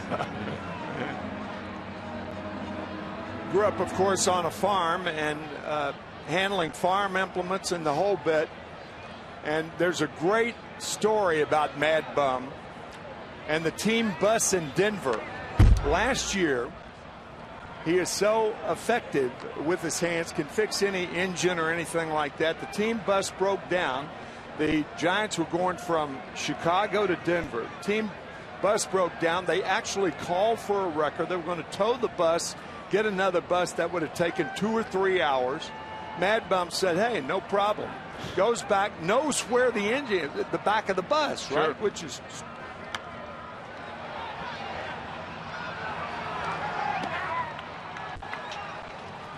And that's enough to know where to go. You're right. So he goes back to the end of the bus. In 15 minutes, the bus was fixed, and the team bus went on into Denver and arrived at 2 o'clock instead of 5 in the morning. That's a great story. So I mean, it's wonderful. It's just wonderful, and that's the type of feeling that his teammates have for him. He's just a terrific young man. And for those of you that have never had the opportunity, and that will be the overwhelming majority that are watching this game, 99.9%. You know, when teams land in a city, just to give you an idea, you know, say you're flying as a member of the Giants from Chicago to Denver, and you get off the plane, and sitting right there on the tarmac, there will be 2 buses for a team. Generally, the way it works is on one bus, it's all the players and maybe 1 or 2 of the coaches. On the other bus, you'll have the manager, coaching staff, training staff, team broadcasters, media relations, that kind of thing. So oftentimes, if one of the buses break down, you're not going to be able to get everybody else from the second bus onto the first bus and just continue your trip to the ballpark. That's why you'd have to wait around for another bus. Exactly. And sometimes you can imagine, particularly in the wee hours of the morning, the other bus would take several hours to get there and to get a record and carry that, and you got to get luggage off of it and all of that. So Mad Bum can do it all. And he can definitely do it out on that bump. You got that right. 1-2 on Castro. Struck him out. Well, members of the San Diego Padres bullpen paid tribute to anchorman Ron Burgundy during a recent visit to the MLB fan cave. Check this out. Ow, now, brown cow. I had ribs for lunch. That's why I'm doing this. I look good. I mean really good. Unique New York. Fun fact for the kiddies. The Tony Gwynn statue outside Petco Park is actually filled with chocolate sauce. Check out the full video and all the latest cave happenings at MLBFanCave.com. You can follow at MLB Fan Cave on Twitter and like on Facebook. All the teams generally, when they roll into New York, National League, American League, whatever the case may be, they'll have a few members of their team pop by the fan cave. Have you been? I have not. I was getting ready to ask you. I have. I've been there twice. Really? Yep. It's fun. Pretty cool setup in there. It is. It is. Fun. Fun to people watching there, but the people are not outside. They're inside. Well, see, the great thing is now, Tim, after all you've accomplished in the Hall of Fame, you've already said that this will be your last year broadcasting on network television after an unparalleled career as an analyst. Thank you. Congratulations for all of that.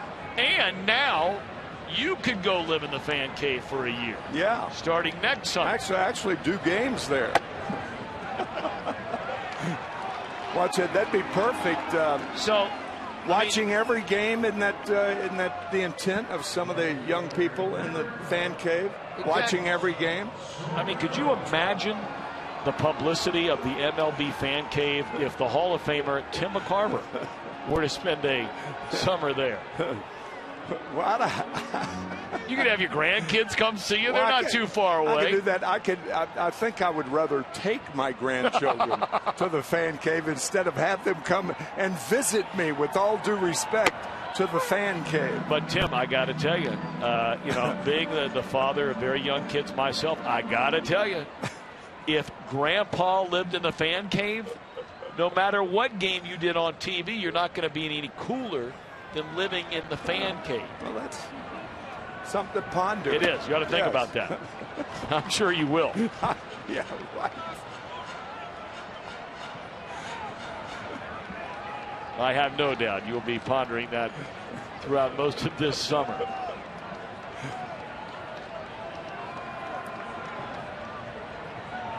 One out and one on. Soriano's had a good day. Brought it up earlier. He has a couple of hits, both of them leading off innings. So a foul ball, a strikeout, and then a walk to Anthony Rizzo. Second walk issued by Bumgarner. The other an intentional walk. Yeah, we talked about it earlier. Soriano appears to be locked in against Bumgarner. Single down the right field line, a single to left center. And of course, he's got the pop. He has no home runs, only one extra base hit this year. But he is a very dangerous hitter with 32 home runs last year and over 100 RBIs. Of course, there was a lot of talk about trading Soriano. He joined the Cubs in 2007, signed that big deal. He's got 2 years left on it. But the 108 RBIs, as you mentioned, third most in the National League, the 32 home runs, and you got to bear in mind, he was 25th among all National League players in at-bats with runners in scoring position. 25th. Hunter Pence had the most of any player in the National League. 65 more such at-bats. 3-2. That 3-1 pitch out of the strike zone, and that's the one thing about Soriano. Sometime in your haste to try to tie it, he goes out of the strike zone, and that's been the book on Soriano since he came into the major leagues. But he does have awesome power on that pitch that's down. When it goes, and it's blasted into left field, a base hit. Making a turn and going first to third is Rizzo, so a perfect 3-for-3 afternoon for Alfonso Soriano. Bumgarner's lucky that ball didn't end up in the seats.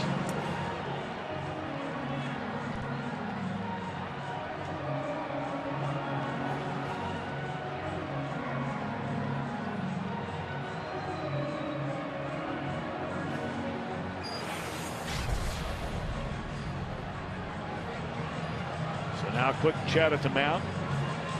Posey with Bumgarner. It'll be Scott Hairston, who's been hit by a pitch, stole a base, and bounced into a fielder's choice.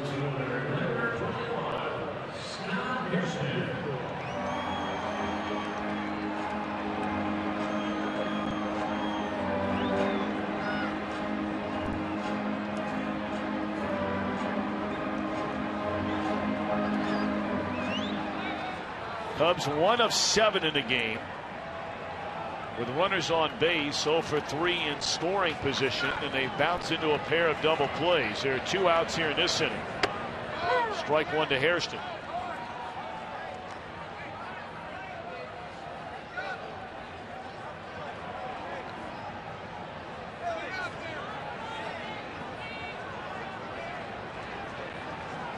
An even better look.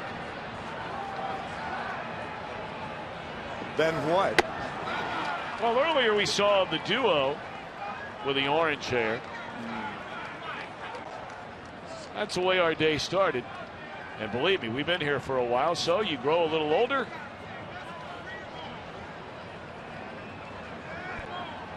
You grow a little grayer.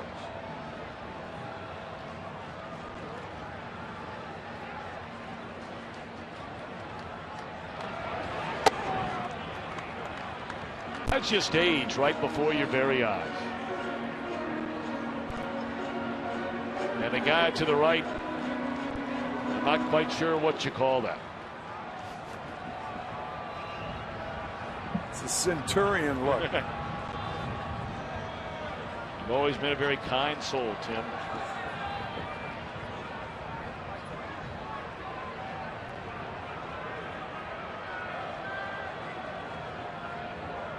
But that dad has said once today to that little man, he said it a dozen times. Don't ever think about that.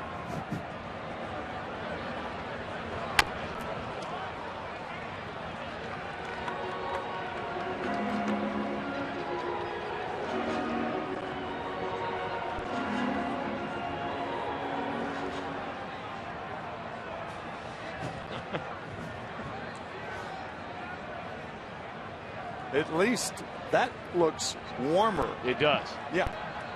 Got to give him that. Yeah. Doesn't look good, but it looks warmer. 1-2 on Hairston. 2 on, 2 out. We'll do it again.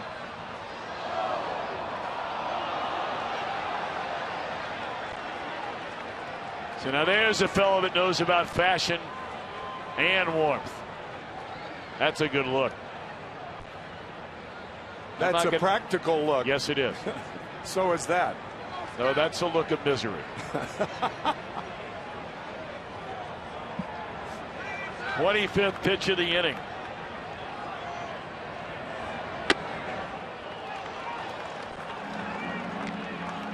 The Cubs have had such a hard time scoring the early part of this year. I mean, this game is almost a microcosm of the first 2 weeks. They've got an excellent starting pitching and just not much offense.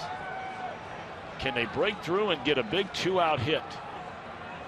From a guy who hits left-handers very well, Scott Hairston.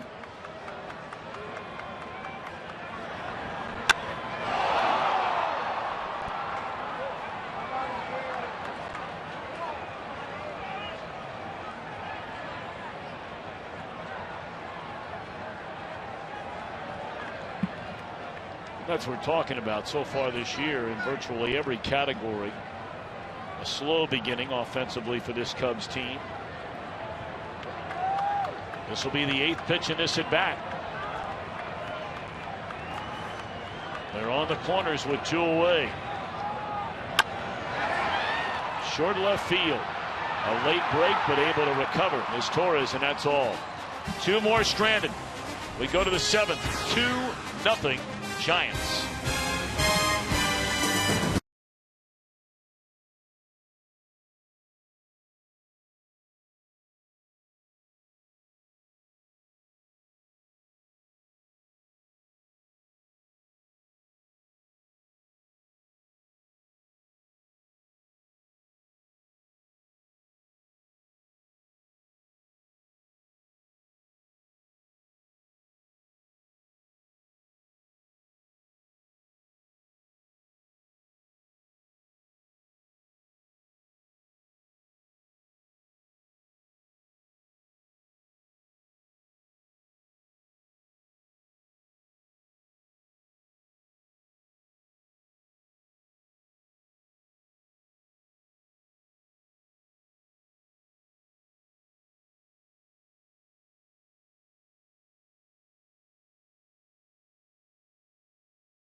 Presented by Chevrolet.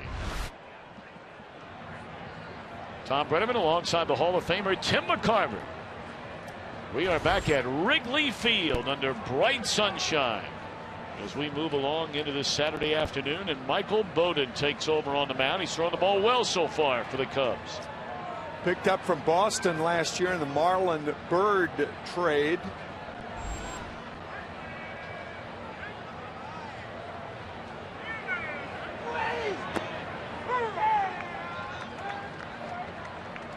Marlon Byrd, by the way, is now with the New York Mets, who scored 16 runs last night in Minnesota. Interleague play starting at the beginning of the season this year, and I'll tell you, I like that. Yep. If you're going to have interleague play, have it throughout the year instead of just a certain segment of the year, as has been the case for the last 10 years or so in Major League Baseball. 0-2 on Brandon Crawford. Fouled off out of play. Now it's time for the Just for Men auto stop foolproof stat. Just as the Giants and the Cubs have counted on Bumgarner and Samardzija, you can count on Just for Men auto stop for foolproof results. Bumgarner, 4 hits, no runs. Samardzija's day is over. 7 hits, 2 earned runs. And no action in the Giant bullpen, so at least the 7th belongs to Bumgarner. Yeah, interleague play beginning on opening day this year. Of course, baseball's oldest franchise is in Cincinnati, where they played the first professional game. They also played the first ever night game, did the Reds. 1939. So I guess it was destined to be that the Reds would play the first ever interleague opening day game. And that was against the LA Angels of Anaheim. Slow roller. Castro's got it.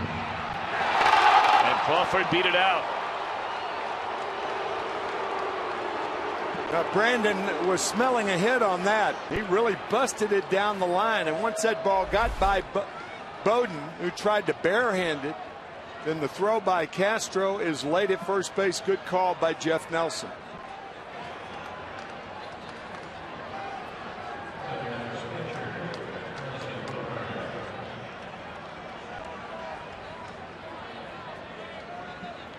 So now, most assuredly, they're going to ask Bumgarner to advance a runner with a bunt. You know, Timmy, you brought up the name earlier, Bob Gibson, and I know you had a chance to, just this past week, spend a lot of time around your former teammate, Werner Park in Omaha, the home of the Royals AAA affiliate, the Storm Chasers.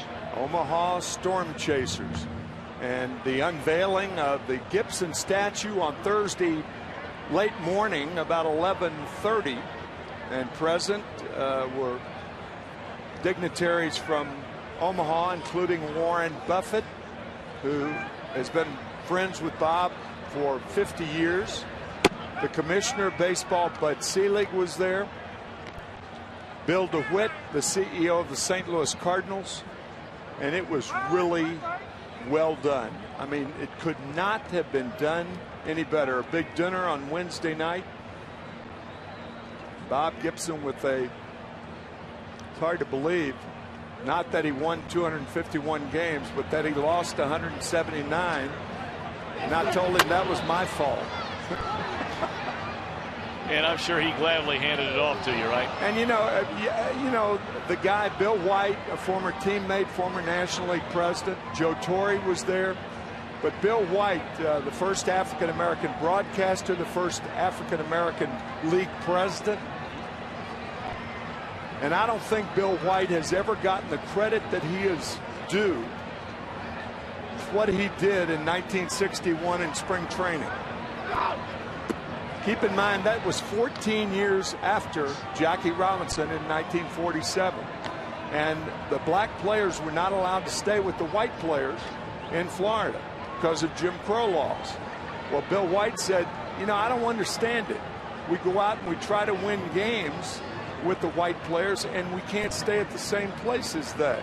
So the brewery, Anheuser-Busch owned the team at the time, bought a hotel in St. Petersburg and solved that problem. Wow. Throw to second. That is a poor decision by the youngster Rizzo. Oh, boy. He had no chance of getting the runner Crawford at second base, and now there's 2 on with none out. Well, you know, when you think about it, Brandon Crawford just beat out an infield hit. So that shows he can run fairly well, and he can. And the throw to second, not nearly in time, dropped by Castro. But now instead of second with 1 out, it's first and second and nobody out.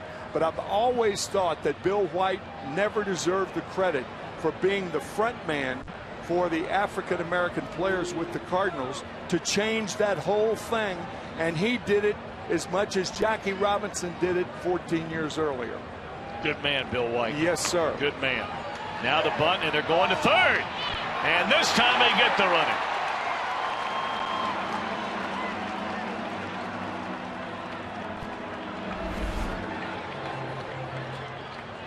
A very nice play by Bowden and a good call by Castillo.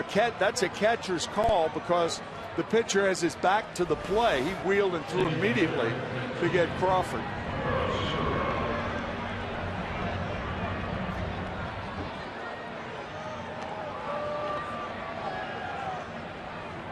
So now Scudero with 2 on. Giants already leading 2-0. We are in the 7th inning.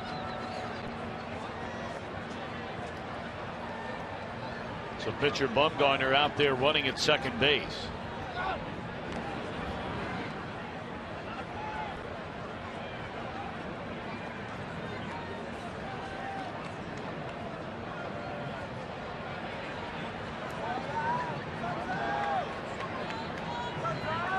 In fact, Bill White, we talked about him being the National League president, first African American broadcaster, broadcast with the Yankees. He broadcast the Bucky Dent home run in 1978, in the 163rd game of the season. And he initially signed with the San Francisco Giants. Did he really? Back in 1953. Yep. Traded to the Cardinals in 1958. But again, because of what he did in 1961, deserves a lot more credit than he has received.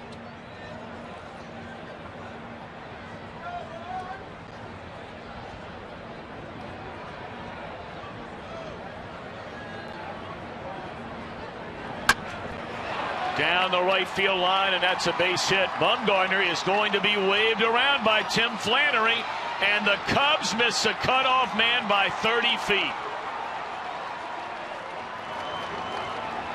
Madison Bumgarner should have been thrown out by 20 feet at home. And a throw from right field nowhere near the cutoff man. Bumgarner delayed at second base. You said the pitcher was running, and of course that was the case. This throw by Scott Hairston is in no man's land. Not to the cutoff man or anybody. Not that he should have seen Bumgarner delay at second base, but that's exactly what happened. That was a horrible defensive play right there by the Cubs.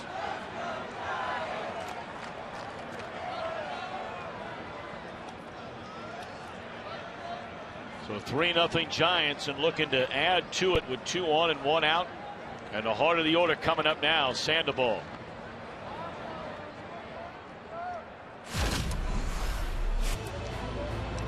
This was in Omaha Thursday afternoon, actually Thursday morning. That's the statue of Bob Gibson, his hometown of Omaha. The commissioner of baseball, Bud Selig, was there.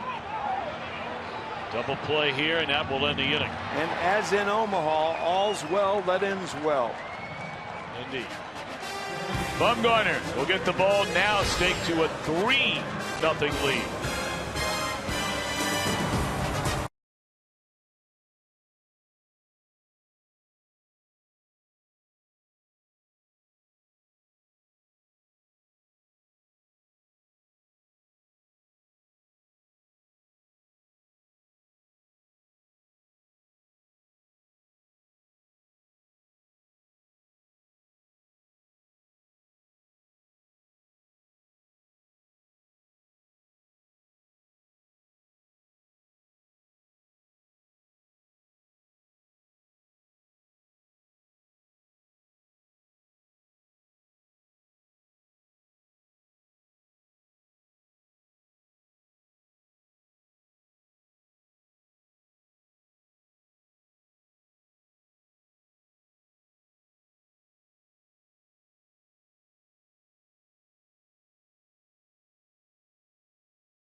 Pepsi, official lawn care company of Major League Baseball, and by Budweiser, the official beer of Major League Baseball. Great times are waiting. Grab some buds.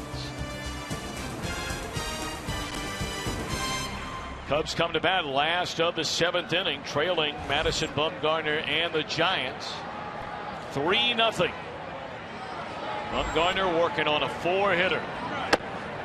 Strike one on the outside corner to Wellington Castillo, be followed by Lillibridge and Gonzalez.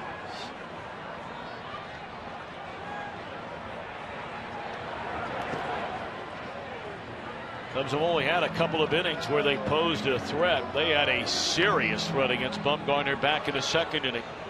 Had runners at 2nd and 3rd with nobody out and could not score. Bumgarner struck out Castillo, struck out Lillibridge, and after an intentional walk to the number 8 batter, they got the pitcher Samardzija, and the Cubs left him loaded.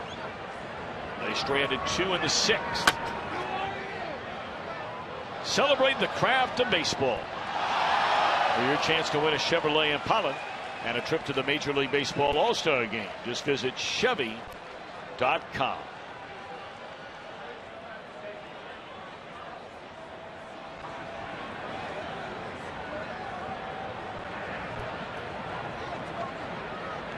Mentioned Koji Fujikama, their closer, who blew a save chance yesterday, just became the closer when Carlos Marmol lost his job after giving up home runs to BJ and Justin Upton in Atlanta over a week ago. Fujikawa going on the disabled list before the game, and naturally the question that I'm sure Dale Swain feels like never ends, the question of who's your closer going back to last year. He said they're just going to match up, and he's not going to give the ball back to that man, Carlos Marmol. At least not right now. He said we have a game plan for him. We're going to have him pitch, but not in that closer's role, injury or not. And we want to execute that game plan and get him right again. And getting Marmol right again is getting him on top of the slider. When he throws on top of the slider goes down. It's a very simple thing.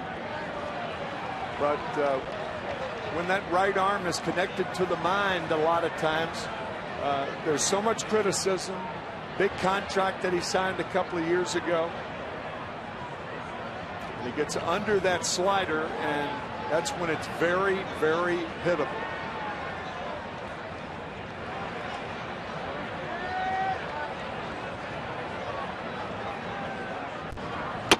Strike 3 called on a 3-2 pitch. And Castillo has words with Vic Carapazza, the home plate umpire. That's the one thing about a catcher. He thought it was outside. It may have been outside, but Bumgarner got the call. But when you're a catcher, you can't argue that much with a home plate umpire because you realize you have to go back out there and perhaps get a similar pitch, call a strike for your guy. 6 strikeouts in the game now for Bumgarner. 2 in the 2nd, 1 in the 3rd, 1 in the 5th, another in the 6th, and now his 6th in the 7th. See his numbers outside of the best pitcher's ballpark perhaps in baseball, so he's been even better on the road.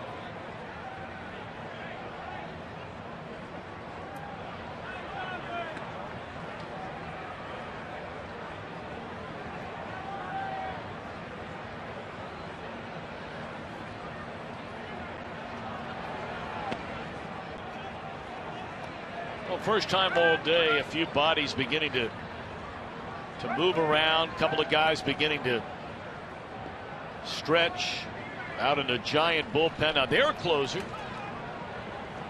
you got to wonder if they're going to bring him back out today should they need him, that being Sergio Romo. He's pitched in 4 of the last 5 games.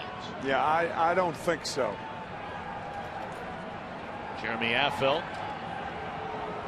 Romo blowing his first save yesterday, the loser here in the 9th inning.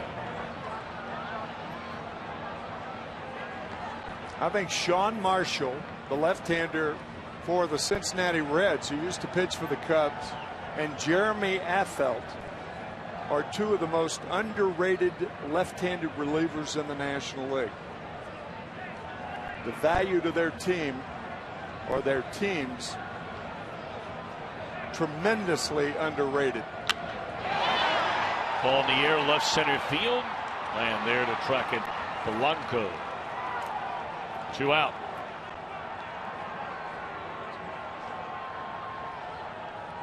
Well, Major League Baseball and People Magazine are looking to salute our nation's veterans and military service members. 30 veterans and military service members. One to represent each Major League Baseball team will be recognized at the 2013 Major League Baseball All-Star Game in New York. To nominate, go to tributeforheroes.com. We thank all of those who have served, are serving, those that will serve in the United States military.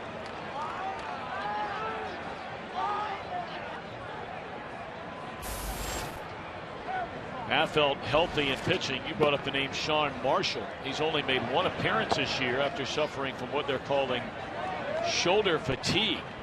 And that has been a substantial hit to what was by far the #1 bullpen in baseball a year ago in Cincinnati. 1-1 to Gonzalez. Into right field, a base hit. So he has a 2-out single. And Deoner Navarro, who tied the game with a home run off Sergio Romo in the 9th inning yesterday, will come up and bat for Michael Bowden. First pinch hit home run of his career, as Navarro ties it in the bottom of the 9th, and that game won by Starlin Castro's double, driving in David DeJesus. Navarro's a guy who stayed with it. You know, he was an all-star a couple of times down in Tampa, and then really his career started to get away from him.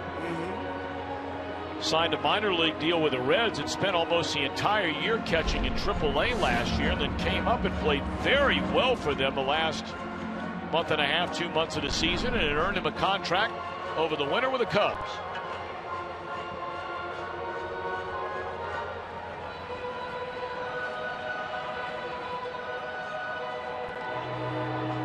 Well, Affeldt is ready.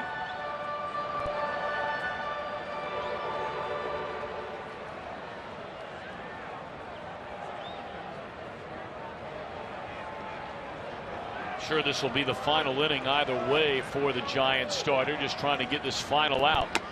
And he has a 3-run lead. Strike 1.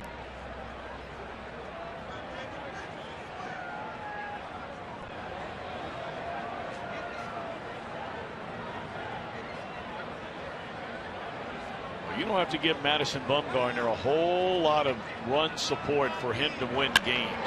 That ball is clobbered into deep left center field, and the lead is 1.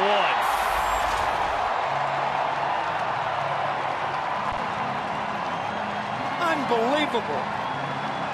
Unbelievable. His first pinch hit home run yesterday, left-handed. His second pinch hit home run today, right-handed. What a goofy game baseball is. Makes no sense whatsoever. Unbelievable. Well, that will be the final batter of the game for Bumgarner. He gives up the pinch hit 2-run home run. Deoner Navarro. Giants lead at 3-2.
run for the second straight day off the bat of Deanna Navarro. So the Giants over the Cubs 3-2. Bumgarner 6 2/3, 6 hits, 2 runs earned. Walk 2, 1 intentionally fanned, 6. And now Jeremy Affeldt takes over on the mound, facing Dave Chappelle. 1-1.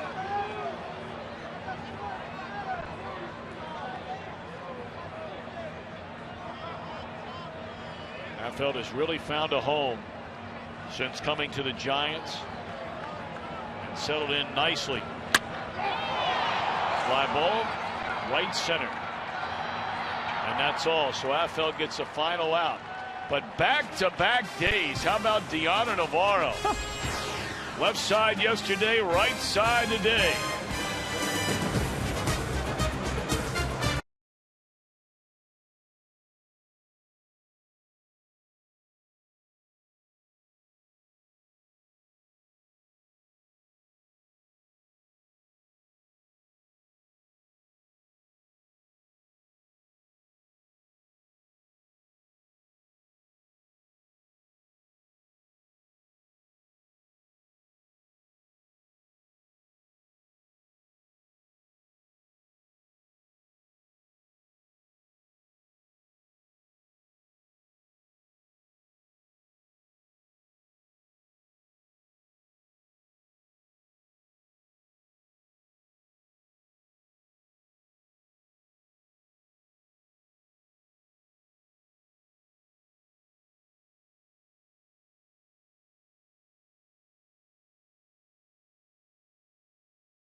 Now Carlos Marmol will take over on the mound. His team trailing 3-2.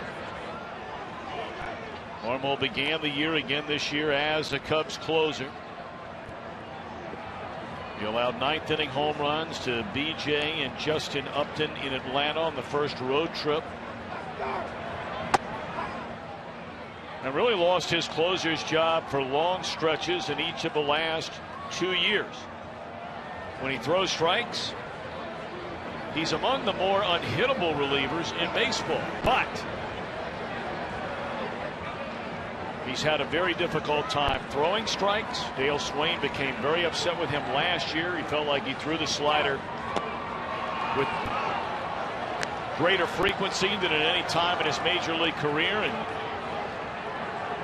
here he's come on the first batter he faces. He's gone 3-0.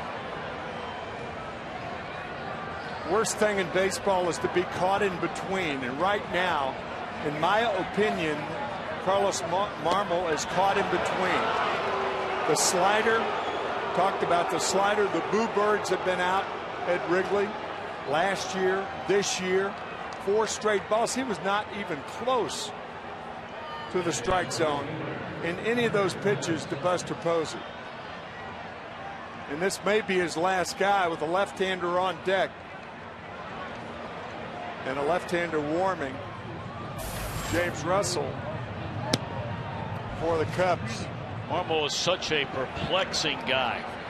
I mean, that slider nowhere near the plate. Ball one to Hunter Pence. When you just look at last year alone, and it's really been a story the last couple of years, is again they're going to say, hang on a minute. Chris Bosio will come out. He lost his job in the first half of last year, an ERA of almost 6. Then over the second half of the year, his ERA was at 1.5, and he saved 12 games. I think Dale Swain deserves a lot of credit in his handling of Marmol to get him back to where his confidence was such that he could save games in the second half of last year. But just watching him and talking to Chris Bosio briefly, to matter if he stays on top of the slider, it goes down. If he gets under it, it stays up. But now he is just caught in between. 5 straight balls here in the 8th inning. There's the slider for a strike.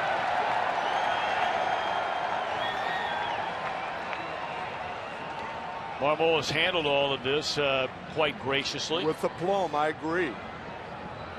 He's never said anything bad about his manager, about his pitching coach, about the organization. He's never come out and said, I want out of here. You're almost doing him a favor by swinging at pitches early in a bat like that. As that one is popped up by Pence on a pitch up around his neck. One out in the inning. Certainly Pence helping Marmol out, swinging at that high slider there. That was a shoulder high slider, not close to the strike zone. Here it is one more time.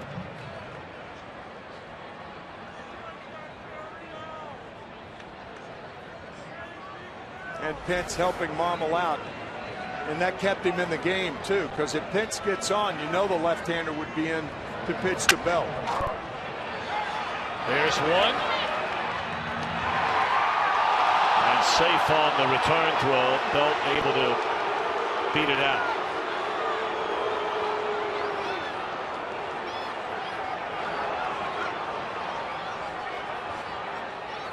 Credit Brandon Belt for getting down the line in a hurry. And he beat the throw. Good call once again by Jeff Nelson, the first base umpire.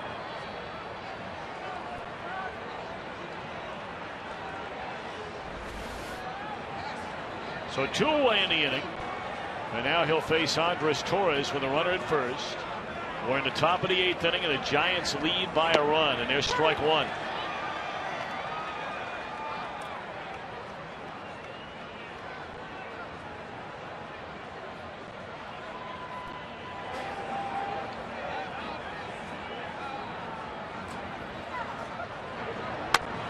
Oh, and 2.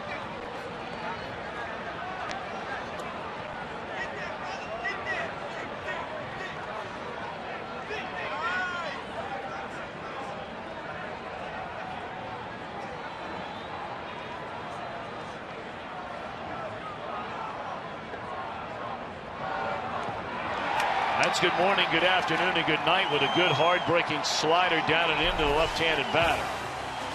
So, Castro, Rizzo, Soriano coming up. Cubs down a run.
Find new roads, and sponsored by Taco Bell. Sometimes you gotta live Moss. Cubs bat, home half of the 8th inning. Jeremy Affeldt on the mound. He got the final out in the 7th inning in relief of Madison Bumgarner. And now trying to go through the heart of the Cub batting order, and it starts with a bang into center field off the bat of Castro. So the tying run comes to the plate in the form of Anthony Rizzo. Drafted originally in 2007 by Boston, overcame Hodgkin lymphoma a year later in 2010 to the Padres in the Adrian Gonzalez deal. Then Theo Epstein got him back here after originally drafting him in Boston, and played for the surprising Italy team of the WBC Classic. Theo and Jed Hoyer like what they saw from this young man going way back, and now they have him for, really, in essence, for Hoyer anyway, for a 3rd time. Yeah, that's right. Jed Hoyer, formerly with the San Diego Padres, but they told him when they traded him the first time, we will get you back, and they did. True to their words. They didn't realize it'd be with the Cubs at the time. No. You got to wonder, with Theo Epstein leaving Boston, coming here, it did not end well necessarily in Boston. I mean, the whole thing did not end well for him. It didn't end well for Terry Francona. It didn't end well for the Boston ownership or the Boston fans. No one concerned did it end well. No. After a magical ride. Oh. Breaking ball almost hit it. 1-2 on Rizzo, and now Epstein faces an enormous undertaking of turning around this franchise. And getting the farm system right and developing players. And you're not spending the kind of money, at least around here right now, that they were spending in Boston. No. A lot of the money being spent now for the Cubs organization will be spent on the ballpark. Yep. And the surrounding area. All the talk about a deal upwards of anywhere from $300 million to $500 million. Renovations, scoreboard, clubhouses, and what's left over at the end of the day for the product on the field. Mm-hmm. That's well put and absolutely true. And that's the thing, when you're the general manager of a big market team, and make no mistake, the Cubs are a big market team. This is Chicago, but I mean, when you're the Yankees in Boston, you are spending a pile of money, and you can cover up for a lot of bad mistakes through money. When all of a sudden you have to navigate your way through far less spending on top of all that player development, boy, this is going to be a big task for Theo Epstein and the Cubs. It's a big market team with small market results. They have not won a world championship since 1908. 4 years before the Titanic sunk. Affeldt has walked Anthony Rizzo, and that's going to be all for Affeldt. 2 on, nobody out. This will be a double switch. Santiago Casilla will come on.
8th inning with the Giants leading by a run. And now on the pitch, boy, what a valuable member of this bullpen he has become, Santiago Casilla. A lot of people may not realize that the world champion Giants, that Santiago Casilla led the Giants in saves last year with 25. It was not Sergio Romo, the hero of the postseason, but it was Casilla. So he's in a situation right now, and as we said earlier, we do not think that Bruce Bochy will be using Romo, so he's opted for Casilla. He told us he was going to talk to Sergio Romo, and that you know how that goes sometimes, Tim. Right. Player will talk into something you may not want to do, so we'll see. Pagan enters the game, part of a double switch to play center field. He'll bat ninth. Blanco going over to left field. And now Casilla to face Alfonso Soriano, a perfect 3 for 3 today. Tying run at second, lead run at first. Nobody out.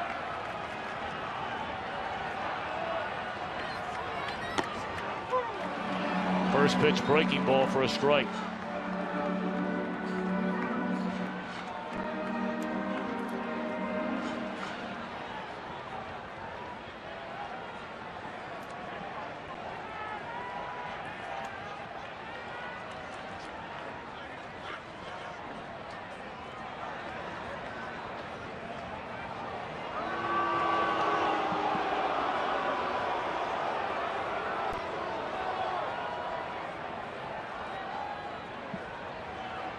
Giants have another left-hander. They have 3 of them down there in that bullpen. They've already used Affel.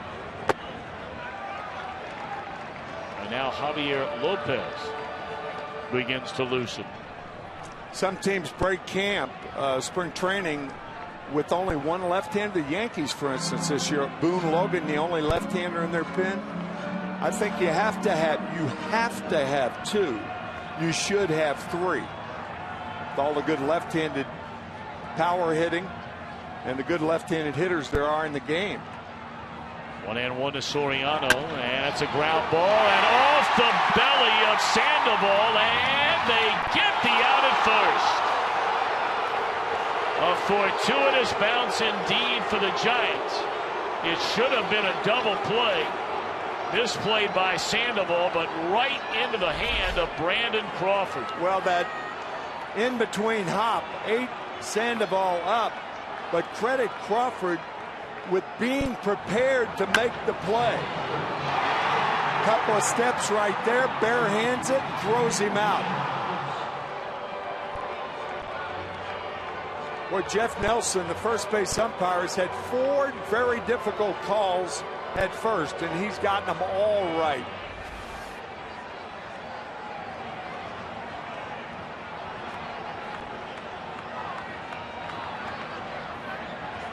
So now Nate Schierholtz will come up and bat. And they're going to intentionally walk him. You can understand this. You already have the go-ahead run at second base. So they're going to leave Santiago Casilla in the game to face a right-handed batting Wellington Casilla, rather than bring in the left-hander Lopez to face him. Schierholtz, of course, spent a number of years with the Giants, including the beginning of last season before he went to Philadelphia in the Hunter Pence trade.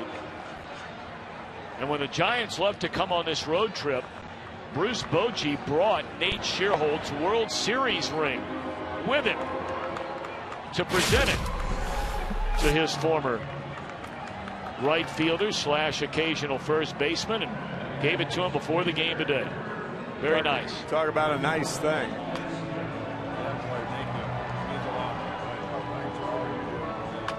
There are a lot of people like myself that would use that ring to try and get in shape and do a little weightlifting. Having taken a look at one of those before the game today. It does make the fingers stronger. Golly day. All right, they're loaded. Casilla against Castillo. 1-run game, bases loaded. Double play ball here, and the Giants escape the inning.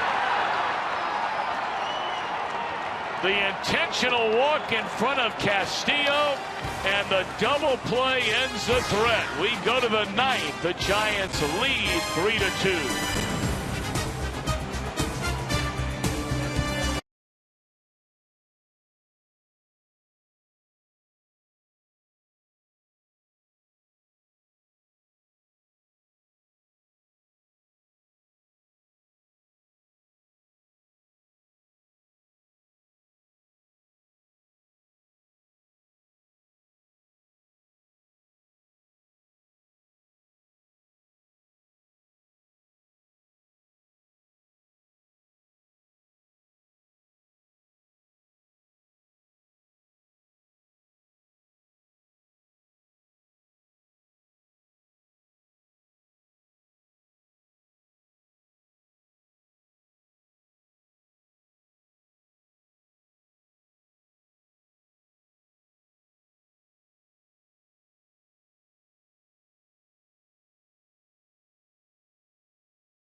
Wrigley Field in Chicago. Giants in front.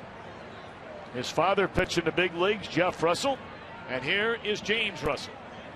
Jeff Russell pitching for the Cincinnati Reds in 84 and 85. Nate Scherholz stays in the game and will be in right field. Of course, his daddy later became a closer in Texas. Had a good career. And his son's going to have a good career. You bet he is. We talked about underrated left-handers in the bullpen. Here's another one, James Russell.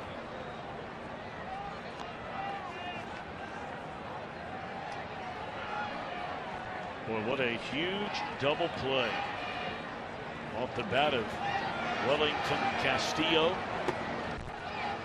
Cubs have had a couple of prime time scoring chances in this game, and against the Giants you're generally not going to get very many of them. Not against their pitching. The Cubs 0 for 6 with runners in scoring position today. And the irony is they really didn't even need a hit to score either time they had the big scoring chance. That's right. They just needed a deep fly ball. Sac flies are underrated in this game. Sure are.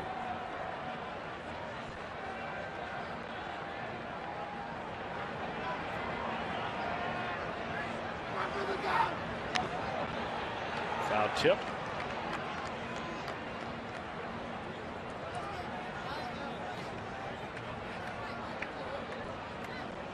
Castillo, I'm sure, still stinging from that ground ball off his back. That hurt worse than the foul tip, I'll tell you.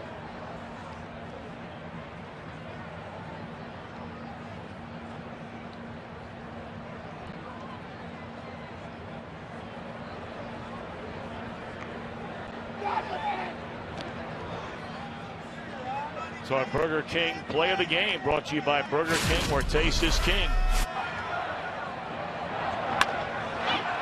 Well, it looked like he got a good pitch to hit too. Yeah.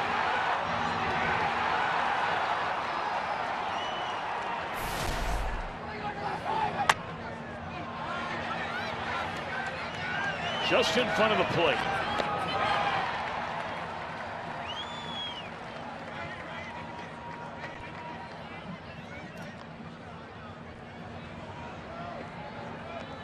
go back to the Cubs' second inning. They had second and third.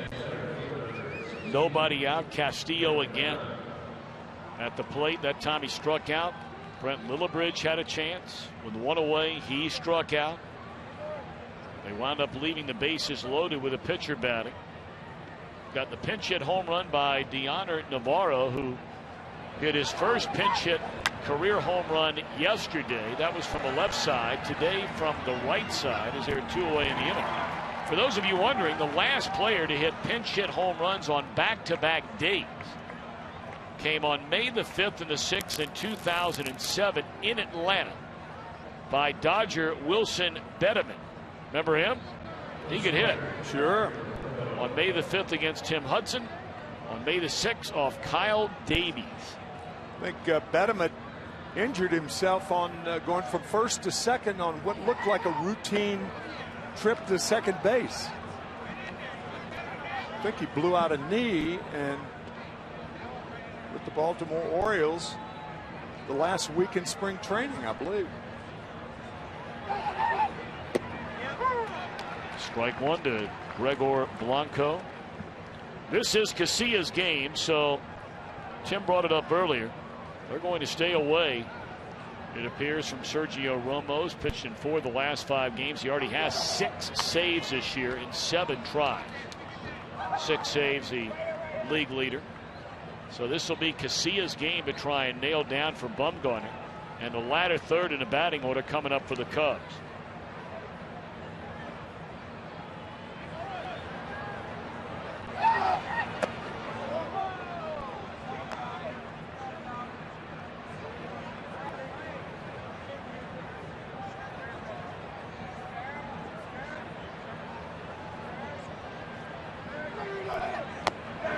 Struck him out. So here we go.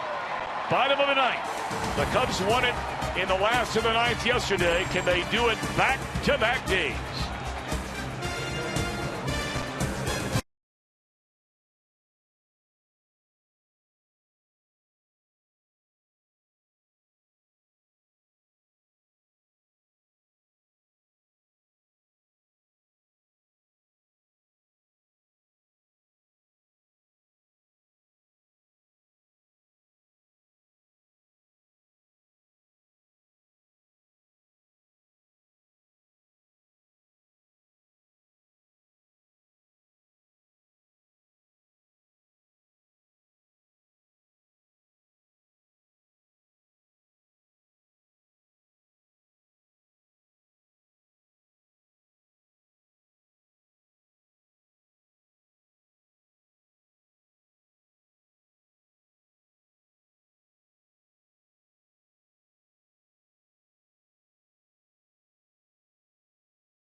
Asked to try and close it out today. Bruce Bochy wanting to give his closer Sergio Romo a day off today. They do have a left-hander, Javier Lopez, getting loose again in the bullpen. Luis Valbuena has been getting a lot of playing time down at third base, as he did after coming over last year. He will pinch hit for Lillibridge, leading off the Cub 9th. Giants in front by a run. Strike one.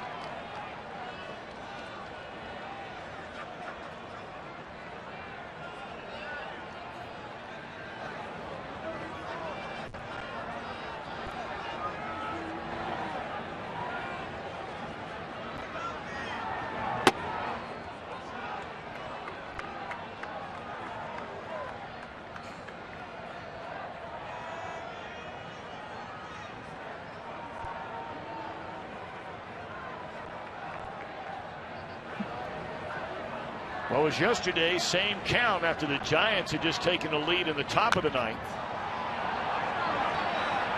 Into foul territory, the wind bringing this one back and gives Sandoval credit.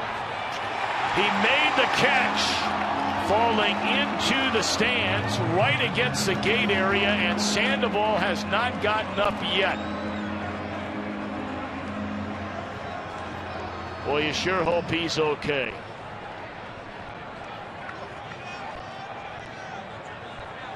And now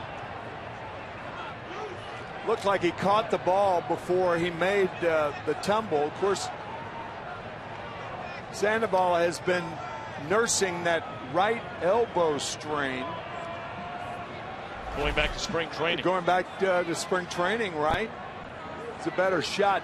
Wonderful play, trying to avoid the gate. And it looked like he landed on his knee.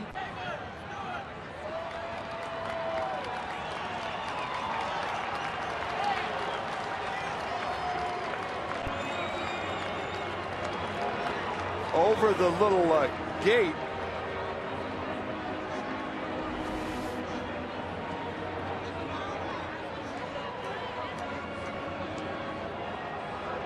You know, the one thing you can't forget was that play with Alfonso Soriano up.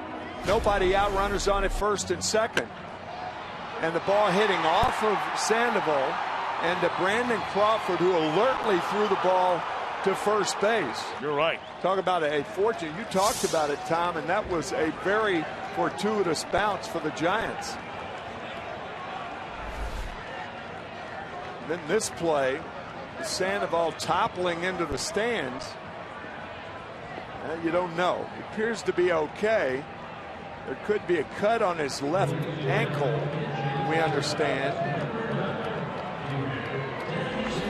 Well, it's good to say he's okay. Yeah, it is.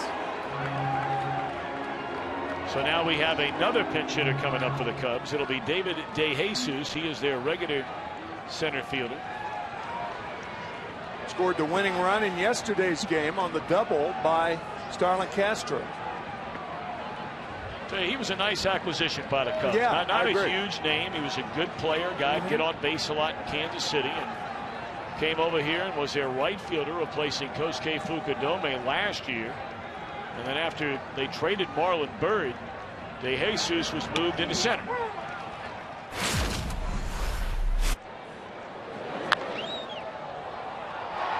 Early in the game yesterday, DeJesus clubbed his first home run of the season.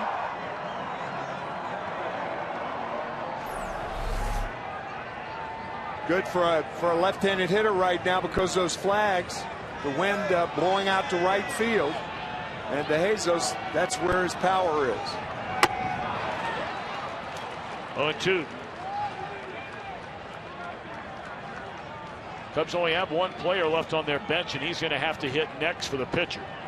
Steve Clevenger, backup catcher, really can play a little bit of everywhere. He's an extremely versatile player. Played third yesterday. Yep. In fact.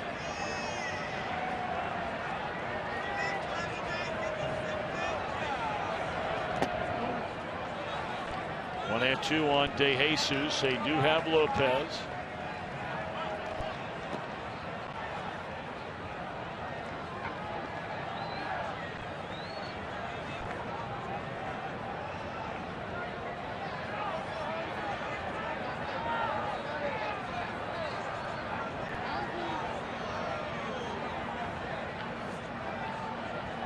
One and two the count.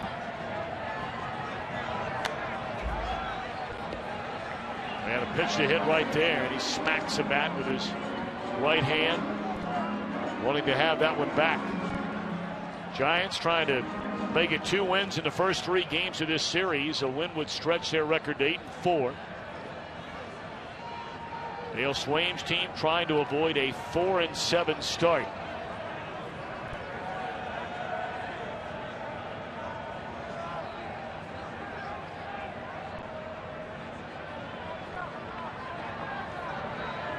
Went around, and there is out number 2.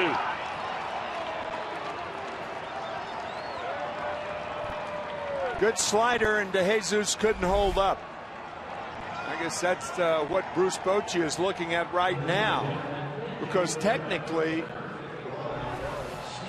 you could bring in Javier Lopez to pitch to the left-hander because the Cubs have no more players. They're out of pinch hitters. So Clevenger would have to hit against Lopez. But Casilla is throwing so well that Bruce Bochy's saying, I think I'll stick with Santiago here. So here we go. Cubs down to their final out. And there's ball one, up and away to Clevenger. Two teams will wrap it up tomorrow. Our producer today, Jeff Gowan. Our director, Jim Lynch. Our associate director, Wayne Wilson. Our associate producer, Andy Cavanaugh. Craig Marlowe, Chicago's very own, our technical producer. We thank our entire crew, including Tom Barbary right up here in the booth, our statistician. 1-1 the count. Another wicked foul tip to the mask. That's the third one of the day for Buster Posey. You know, I started to talk about earlier. Wow. I saw a game in St. Louis earlier this week where that same thing happened to Yadier Molina. He went to get back up like Posey did and just fell completely straight backwards on his back, and you thought, oh my. I saw that on the MLB Network. It was ugly, and then he got it together, and of course his manager, Nolan, is more concerned about that because for Mike Matheny, he had a couple of very dark years having to leave his career as a Major League Baseball player after numerous concussions as a catcher. Yeah, ended his career with the San Francisco Giants, in fact. Yeah, Molina staggered like a boxer on his heels the other night.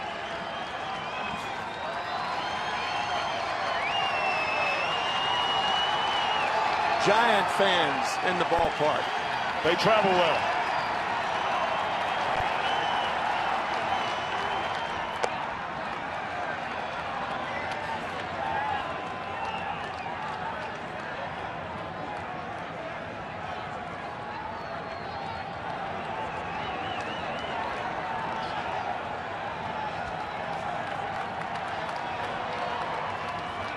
Two and two to count.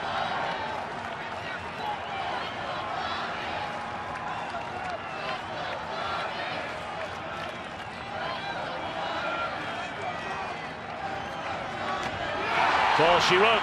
Casilla with the save. Bumgarner, the win, goes to 3-0. And Clevenger is injured. And has not moved since that swing and a miss. Reach for his back. Yeah, the left side of Steve Clevenger. It was a foul tip. Posey holds on. The game is over. I have never seen this or the likes of this. Steve Clevenger holding the left side of his back right below the 5 in the 51. Looked like an oblique strain. I don't know, but boy. Tough day for the Cubs. Indeed it is. Casilla, a 2-inning save to give Madison Bumgarner the win. He goes to 3-0. Timmy enjoyed it, my friend. Me too, Tom. Certainly our thoughts, as always. Mr. Clevenger. For Tim McCarver, Tom Brenneman, so long. You've been watching Fox Sports, home of the 2013 World Series. Let's now go to Matt Vasgersian and Mitch Williams in the MLB Network studios. Have a great weekend, everybody.